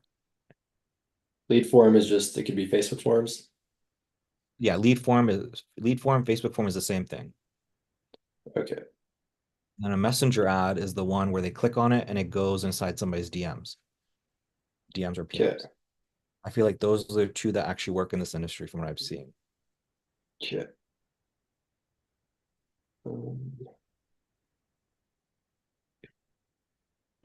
Okay, and then when it's kind of confusing though, because if I'm doing two different creatives and copy and all that, how would it be? How would I know which one actually worked depending on, like, if you go, or are you saying maybe pick the same ad, same creative, all of it, and then just do two different versions, one with lead format and one messenger? No, what I'm saying is like just so like let's say this is lead form. Just set it up like same creative, same copy, same everything, boom. Just copy it. Literally just copy them. This is lead form. Okay, then you say I want to test a messenger one too. And let's say theoretically this one is the messenger one. So same creative, same copy, same everything, get this launched. The exact same what they have it. Yeah. And then can I just make up a fake Facebook page? So make Just a put fake like a make a fake Facebook page and fake Instagram fake Facebook, Instagram to run all these froms. okay, and then you're thinking put like $100 on each. Yeah. Yeah. Okay, and then tomorrow my whole day should just be consumed with hopefully they get leads, but turning those into whatever. I don't think I'm gonna book them to my clients' business, but just bake it. Book them into my made up business. If I were you, I would genuinely run the ads to one of your clients' location, like their city or whatever. Because I would, if you get some good leads, hand those over to your clients. It's going to keep them hot. It's going to keep them excited. It's going to give you more time for you to figure shit out. Like, Right. So then I would put their logo on it. That's what I'm. it doesn't matter. Nobody cares. Like nobody is going to look at a logo and be like, hey, you know, they're not going to care. So in terms of what leads I have and what I would tell my customer, let's say I got people booked into this imaginary business or whatever, how would I tell them that I got them these leads? Is it just I have leads, call them and say that, hey, I'm just following up from a call that we had yesterday type thing, or? So let's say somebody clicks on this ad, Green Home, they click here, get offer, they go into lead form. Let's say you get their information, you hit them up, say, hey, so-and-so, blah, blah, blah. Are you good? Yeah, I want to do this $99 thing. Okay, great. And let's say you decide to collect a deposit. Awesome. So in terms of the $99 thing, what we do is we collect 50% as a deposit. You pay the rest of it once, you know, our guys show up. So how's that sound? They say, yeah, okay, great. Then you talk to the business owner and say, hey, look, we've got this person. Here's their name, email address, phone number. They already put down a $50 deposit. You go out there, do your thing. And then I'll send you the $50. It's going to be super fucking like grimy and just no automation, no system. I know what it sounds like. Another example, let's say you call, somebody opts in, you keep trying the $50, it doesn't fucking work. Nobody's fucking taking the $50. Okay, great. So it's $99. What's going to happen is they're going to come in, you don't have to pay a single dime until they actually get there. Once they get there, they do the inspection, then you can pay the $99. How's that sound? They say, yeah, okay, great. So then you tell the business owner, hey, business owner, I have a lead, John Doe lives in this particular location. They're ready to pay $99 when you show up to establishment. Just make sure you call them before showing up because they haven't paid anything. You don't have to say they haven't paid. Just call them before you actually show up. Right. Do you understand kind of what I'm getting at? Is like you really have to kind of figure it out, man. Yeah. Yeah. Yeah.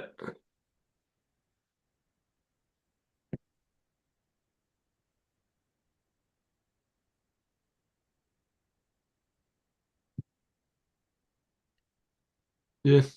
Cool. Sounds good. Give it a go. Yes. Just do your best, man. Don't freak out.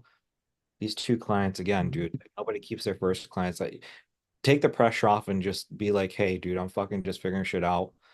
And you're gonna get better. Don't worry about it. You're gonna get better. It's gonna get smoother and smoother. Try not to freak out. Yeah, sounds good. And really watch that video, the one I said about getting your first client results. Just watch that video. Maybe that'll kind of put your mind to ease a little bit and give you more direction of like what you need to be doing. Yeah, I will. Okay. What else? That's it. Who else we got? Rodarte? Hey, how's it going? Good, how are you, man? I'm doing okay. It was a really, really busy day. Sorry I didn't get to It's okay. hop in earlier or text you any questions. But today's just a check-in, really. Nothing new to be shared. Other than what I told you in my last update. I have to look at your Excel sheet still. I can look Okay. at- Yeah, today I had a discovery call, and I think like it's worse for me when they have ad experience, because then they just want to know price. And I still cannot like get the focus off the price. So this happened today, and it happened on the weekend. Whereas like I tried like a few times to just kind of say, yeah, we'll get to that, but I want to ask some questions first. And then it just comes back to like, yeah, man, like I know ads manager, I know all this shit. Like what is your fee before to even book a call, to book the demo? So I don't know, just can't get off that. So then the guy over the weekend, I kind of like broke it down for him on the discovery call, and he said, okay, thanks, I'll let you know. Of course, that's a no. And then today I actually booked the demo, but I made the mistake of well, it was a mistake, but I kind of said like, I used the line of, we're gonna scale you to like the magic bullet line, where it's like, this isn't the magic bullet, but it's not gonna get you, all these leads tomorrow, but over time we can scale them. And then he just goes off and like, well, the one am I paying you? I want to pay, like if I'm paying you, it's gonna be, I want results right away. And I was like trying to diffuse that, and I guess I did enough just to get a demo call tomorrow, but I don't know if this guy, it was just kind of I want to say combative, but just like he was just like just talking shit basically, and like to the point where I was like, well, it sounded like you made up your mind without even seeing a demo, so that's fine. We don't have to waste each other's time. That's what I told him. And then he just kept saying, well, what, because I broke down, I asked the qualifying question of the $50 a day, which being $1,500 a month for ad spend. And then he went, yeah, that's not a problem if you can get results right away, but you're saying it takes time. And I'm like, whoa. How did So you? Here's how you said it. Tell me what you said. Tell me what you said, that the way you said it. well, I was trying to get a dollar amount so I can say, hey, we'll scale you to, this amount of money a month, but it takes time. But he wouldn't give me a dollar amount. So I think where I messed up was I said the number of jobs. So he said he wants to do like 4 of 5 installs, a week. And then I said, yeah, what I really wanted was, like I said, the dollar amount. Like, I want to be at 100K a month. Okay, well, we'll get you 100K, but it's not gonna be next week. It's not gonna be, it'll take time. That's what I wanted to say. But he said he didn't give me, and he had a really thick accent, so it was like a lot of like not hearing. And I said, okay, yeah, we got something that'll work for you. It's not the magic bullet. It's not gonna get you, 4 or 5 installs next week, but it's something we can scale to over time. And then he just like went off as far as like, well, why am I even paying you if it's not gonna work right away? So is that what you said? Essentially, like in his broken English, like that's what he was saying. Oh no, what you said. Is that what you said? I want to know what you said so that we That's can what I correct. said. That's what I said. So what I would say is I would say it this way. The reason I say it, like, okay, what is the purpose of this, by the way? Like, what is the high level strategy sales tactic? Why are we saying this? What are we saying? What are we trying to accomplish here? Why We're do just I? gonna book a demo call. Not that. I'm talking about like this specific line, like, oh, we can't do it overnight. Like, why do I say that? Or what was the purpose of that? I think it buys us time. No, No? no, we don't have time. No, Well, no. We promise shit happens like that always. When somebody slides their credit card, they have fairy wings and like laser vision. They have all these super. It happens overnight, man. We're magicians. No, it doesn't. That's not the reason why. why? Why else could it be? What's the question? Why we say it takes time? Why do we say it that way? Like, yeah, like why do we say those kinds of things? Like why? Yeah, Maybe because it's more believable that it takes, that's you why. know. That's why. Exactly. And so what I would say is I wouldn't say it that way. So if you want to remember this, what I would say is this. Let's say somebody's at 10K, they want to get a 30K. It's like, all right, Dr. Joe, so you're at 10K. I can damn near guarantee that we'll be at 30K. That being said, I do want to be very realistic here. Yes, we can get you 30K.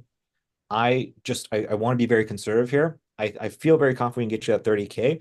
Probably by month 2, no worse than month 3. But what I want to just kind of what I feel very comfortable saying to you is that we'll probably be around 20K within month 1. It could be more. We could super overshoot it, but I just want to be conservative here. So that's that's me making it believable.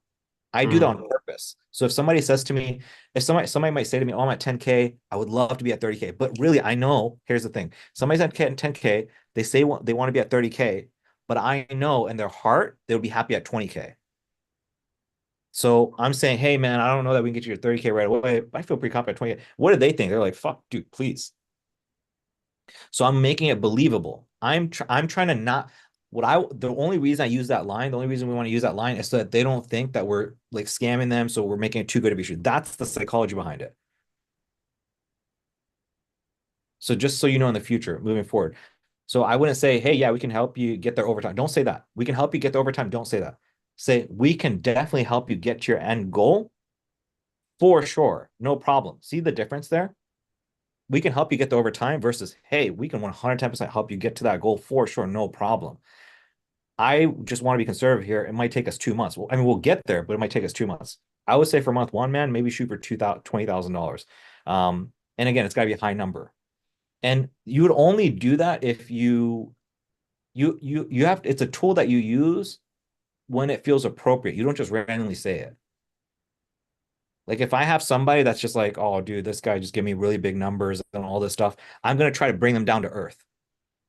It's a tool that I use strategically. If somebody comes to me, for example, if somebody comes to me, they book a sales call with me and they say, Kaushik, dude, I'm trying to get to 50K per month. I'm not going to use that line on them. For the person that's coming to me that says that they want to get to maybe 15K per month, I'm going to use that line to them. But somebody that says, hey, I'll be at 50K or 80K, I'm not going to use that line. They have really big aspirations. So you have to read the room. Anyways, okay. I hope that helps a little bit, but yeah, the demo call is at 4 a.m. my time, so that kind of sucks. Especially if it's a no-show. Like he was saying, it was funny, man. He was just like, 8 a.m. is good. He's in New York. 8 a.m. is good for me. I'm like, okay. I'm thinking like it's 5. Okay. He's like, where are you calling from? I said, California. He's like, okay. Well, 7 a.m. is better. I'm like, fuck. I'm like, come on, man. I'm like, all right. I'm like, I told him about the automations. I'm like, if you need to reschedule, like if you don't think you're gonna make it, just please like shoot me a text and we'll reschedule. I probably should have said that really, but should have said that for sure. But anyway, yeah, it was just these last 2 they were just set on the dollar amount, and like I've done enough discovery calls to know like the out of 10 calls or out of 20 calls, how many times do people give you the price thing? I would say total, I'd probably gotten that like 3 or 4 times. I want to sweat it then, man. And it's always when like they've done the shit in the past, like they know that I know I've done this. I'm like, oh fuck, like don't sweat it. Here's what I can tell you as a tip is you can try again. I haven't solved the problem either, right? I haven't even solved it. But sometimes what works is giving them an a la carte system.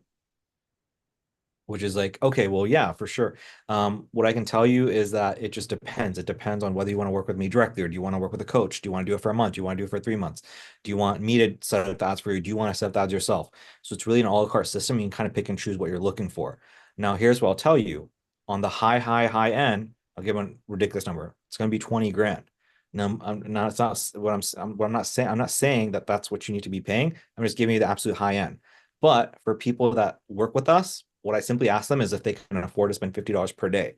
If people can afford to spend $50 per day, they can get started with us where we can actually help them.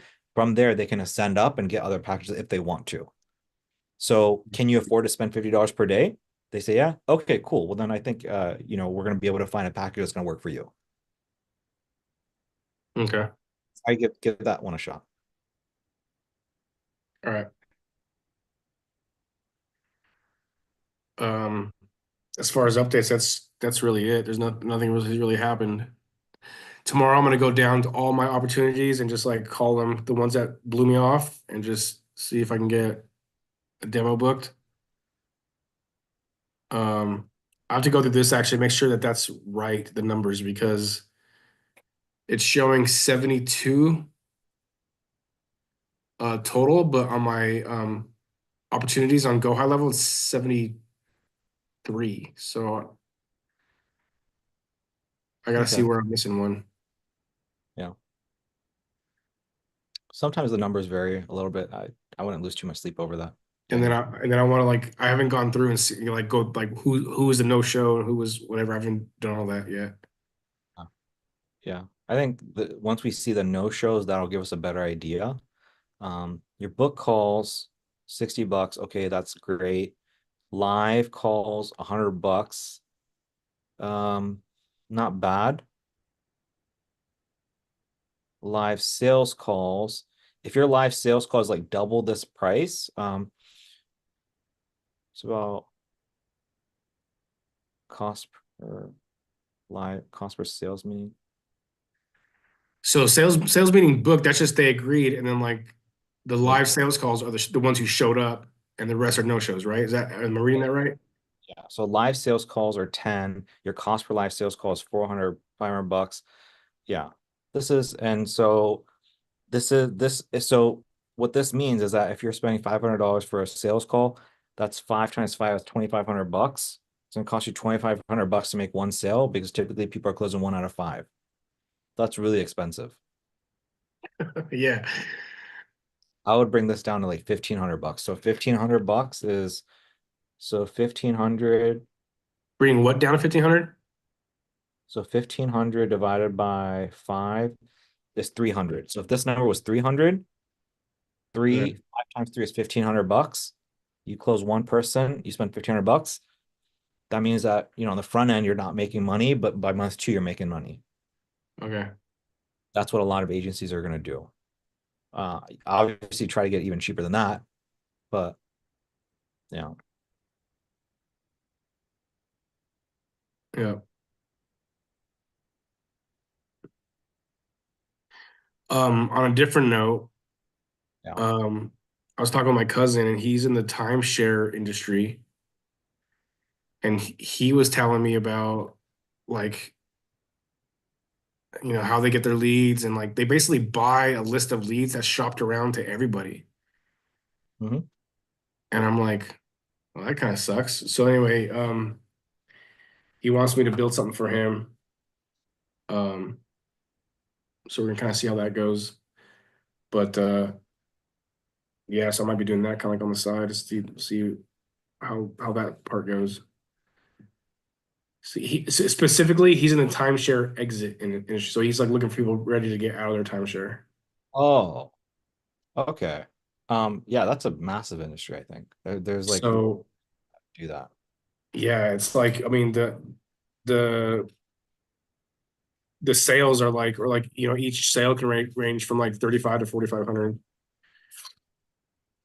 And I don't know how it works in the back end. I just know like people pay to get out of it, and I don't know how they make their money back as far as all that. But yeah, I was like showing him, on a Zoom meeting, like my funnel and all that, and like seeing like I was funnel hacking for him. He's like, oh shit. He's like telling me his competitor's name. I typed it in the ads, seen all our ads. I'm like, yeah, this is I can do this. And he's like, all right, cool. So Is he gonna? What do you offer? What's he offering to pay you? well, it's not his business. He's like the sales guy. He's like just gets paid commission from this other guy that has the business, and it's a smaller outfit. But yeah, there's like nothing really. I haven't talked to him. My plan is just to kind of build up the funnel, and my cousin's gonna put money behind the ads, and then whatever leads we get, we're gonna like just show the guy like, hey, look, we're getting these leads for. Because he was telling me they spend like 300, 350. They can spend 350 a lead. And I'm like, geez. And it's just a list of like, they get excited when the list of like 15 names come. And I'm like, okay. And like, and it's not even exclusive leads. Like I said, it's just like, it's a list of names and a lot of people buy it, that list. And I'm like, There's probably a reason for that, man. It might be because there's not enough people in the world who have gotten sucked into a timeshare that are trying to get out. So maybe it's that it costs like fucking $1,000 to get a lead when you run Yeah. Facebook. It's possible. I don't know. But there's why they're so expensive and why that model is so popular. What I would just say, man, is just it's fun and it's cool to talk about it, but just like be careful. You got this thing to worry about, Arte. I understand that this is what I'm focused on, but he was just, I just said, hey, if you put in money for ads and understand that like I don't know what these leads will cost, it can be just a money pit for all I know. It could be a money pit for him. It could be a money pit for you. Yeah. Time thing for you, man. So, just keep that in mind, man. Just don't. You got a lot of work to do. You know what I mean? So. Yeah. So. Like Cam's freaking out here, and I don't know if you were getting like heart palpitations listening to me and Cam, but like that's what you got to be doing, right? Yeah, the frustrating thing is like getting a client. Like my dude still, my client is like, I'm like, do I just refund him or what, or just keep his money until he reaches out? If I were you, I would be doing literally what I just told Cam, like having a conversation with Riviera, like brainstorming, like figuring out what the hell works. That's what I would be doing in your free time, man. If you don't do it now, you're gonna be freaking out when the time comes, like Cam is. Yeah. Is Riviera on? Yeah, he's right here. Oh, there you go. You guys you be like best buds. Yeah, I remember he says he sent me like a motion graphic type file, right? Or video. Yeah, an ad I ran in the summer for HVAC, yeah. And how many leads did you get?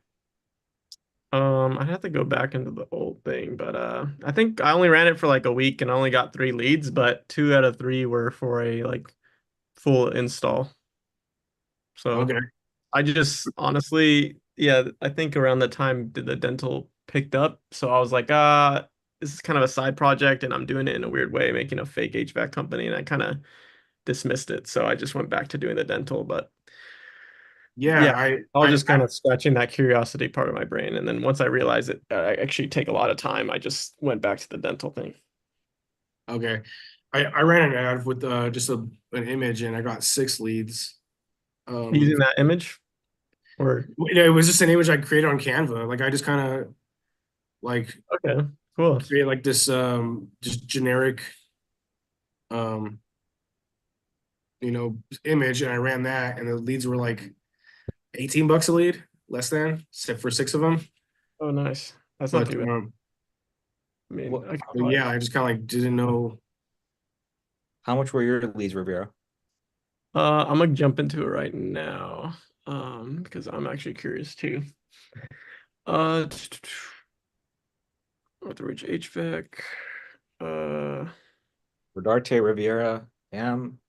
You guys are like the 3 stooges, man. You guys should be like BFFs. Let's see here. I was getting like $21 a lead. Yeah, like $21 a lead, but like I said, didn't put too much into it. Yeah. So $64 in total, and yeah, just 3 leads, and the fact that $64 spent and then like two of them they want a fat like 10 to 15K install on a huge home, like that was kind of crazy, honestly. I was like, wait, what the? So like how did that go? Was it a lead gen form or like what did you have? Yeah, it was just here I'm gonna go into right now. Yeah, it was just actually what did I have? I used this. I used this. I'm gonna link it real quick. Give me 1 second here. Let me know if the link works though. I'm just pulling it straight from Facebook's preview URL. Yeah. Oh, okay. So I was really surprised. It wasn't really an optimized site. It was kind of like a template off Go High Level, and I wasn't probably doing the best funnel hacking on the booking page, but I just Okay, so it's just a funnel but there's nothing in it other than like I guess is it still working? oh, what was that? I was gonna type in my info to see like what the next step is. I could send it. I could just go to my Go High Level and send it. The next page is just like a really sorry thank you page, but I'll give you the link right here. But yeah, I just I might be getting into the HVAC space here too, so maybe I can help out when I'm actually back in it, actually doing. Remember, I came from a weird angle with like me creating a fake, like this is called Northridge HVAC. I just thought, hey, like let me just pick a town in the valley and that is probably going to get hit hard by this summer heat, and let me make a fake company, and everybody's calling me acting like I'm the boss, and I would just kind of tell them on the discovery, oh, I'm just a sales rep for Northridge HVAC. I'm just here to clear a few questions, see if this is a right fit for the offer, and if so, then I'm just going to simply schedule a time for you to speak to my boss, and then that boss would be aka the I'd shop around that lead trying to find someone, hey, who wants to take this lead, so, and yeah, just never really did it never really followed through, if that makes sense. So Okay. but yeah, I'm still finding the link here, but Northridge HVAC. So it wasn't a calendar where they created time, they just gave you the info and then you called them. Yeah, I just called them, and for the most part they'd always answer. I mean, I from the 3 leads they'd answer, so but like I said, I only ran $60 worth, so I can't tell you that how it would look in a month's time, but I mean, for the most part, like they answered and stuff. Trying to find that thank you page here. Guys, as we chat here, does anybody else have any other questions? Anything else that they want to go over? Questions for me? Questions for Mason? Mason sent me something, but I didn't understand what he was saying. How to get rid of past leads? I think I got the Riviera. Riviera. No. It was Riviera is the one that wanted to clean up his stuff, not Rodarte. okay. Dude, why do we have to, why is there gotta be 17 freaking Daniels in here? I mean, like my job. You give a whole other game plan to another Daniel. We even got a freaking, AI Daniel in here. It's like, come on, guys. That's funny. I put the thank you page on the chat. Okay.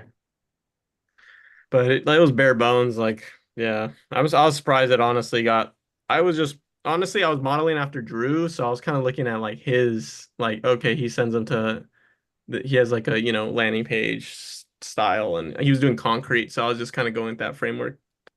I know I should probably emulate it more so, and I only really emulated for HVAC, like the creative side, or like trying to find people who need installs, but replicate like the landing page more so on the Drew side. But you never shopped them around to people who wanted to buy those leads, or you never got that far?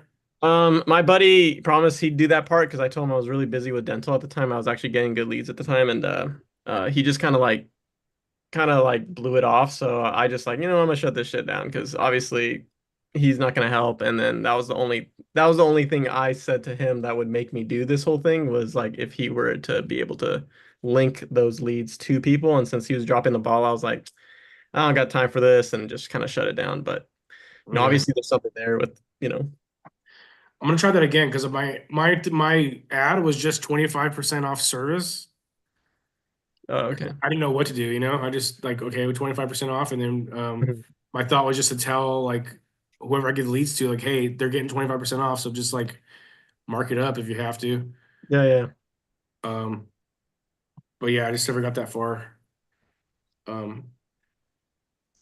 Yeah, I just Guys. copied some dudes like I just slapped a different logo. I even used like one of like a stock image of a guy in there, and he was like, I don't know, some Midwestern HVAC dude like who owned the company, and I just like AI removed his logo and put slapped my logo that I created for Northridge HVAC on him, and I just ran it. It was so bad, and it was sickening once I started getting like I think when it started it was like $10 a lead in the first like day, and then the dude's wanting a 15K install. I'm like, what the f. And it was the shittiest ad. It was the shittiest ad. Hey, Koshik, I was like on the 7-figure agency, like they're talking about when I was watching the last videos, they're talking about like, you know, scraping emails. Do you do that or no? Scrape emails for what? For like marketing, just like cold emails. Yeah, I mean it's possible to do. I'm not a fan of it. Okay. I was just curious because I never heard you really speak on it. I think some people do emails. I haven't heard much like close like one sale out of like 1,000 like emails. It's insane. It's the rate, the conversion rate is so low. So is it possible? I'm sure it's possible. I'm sure people do it.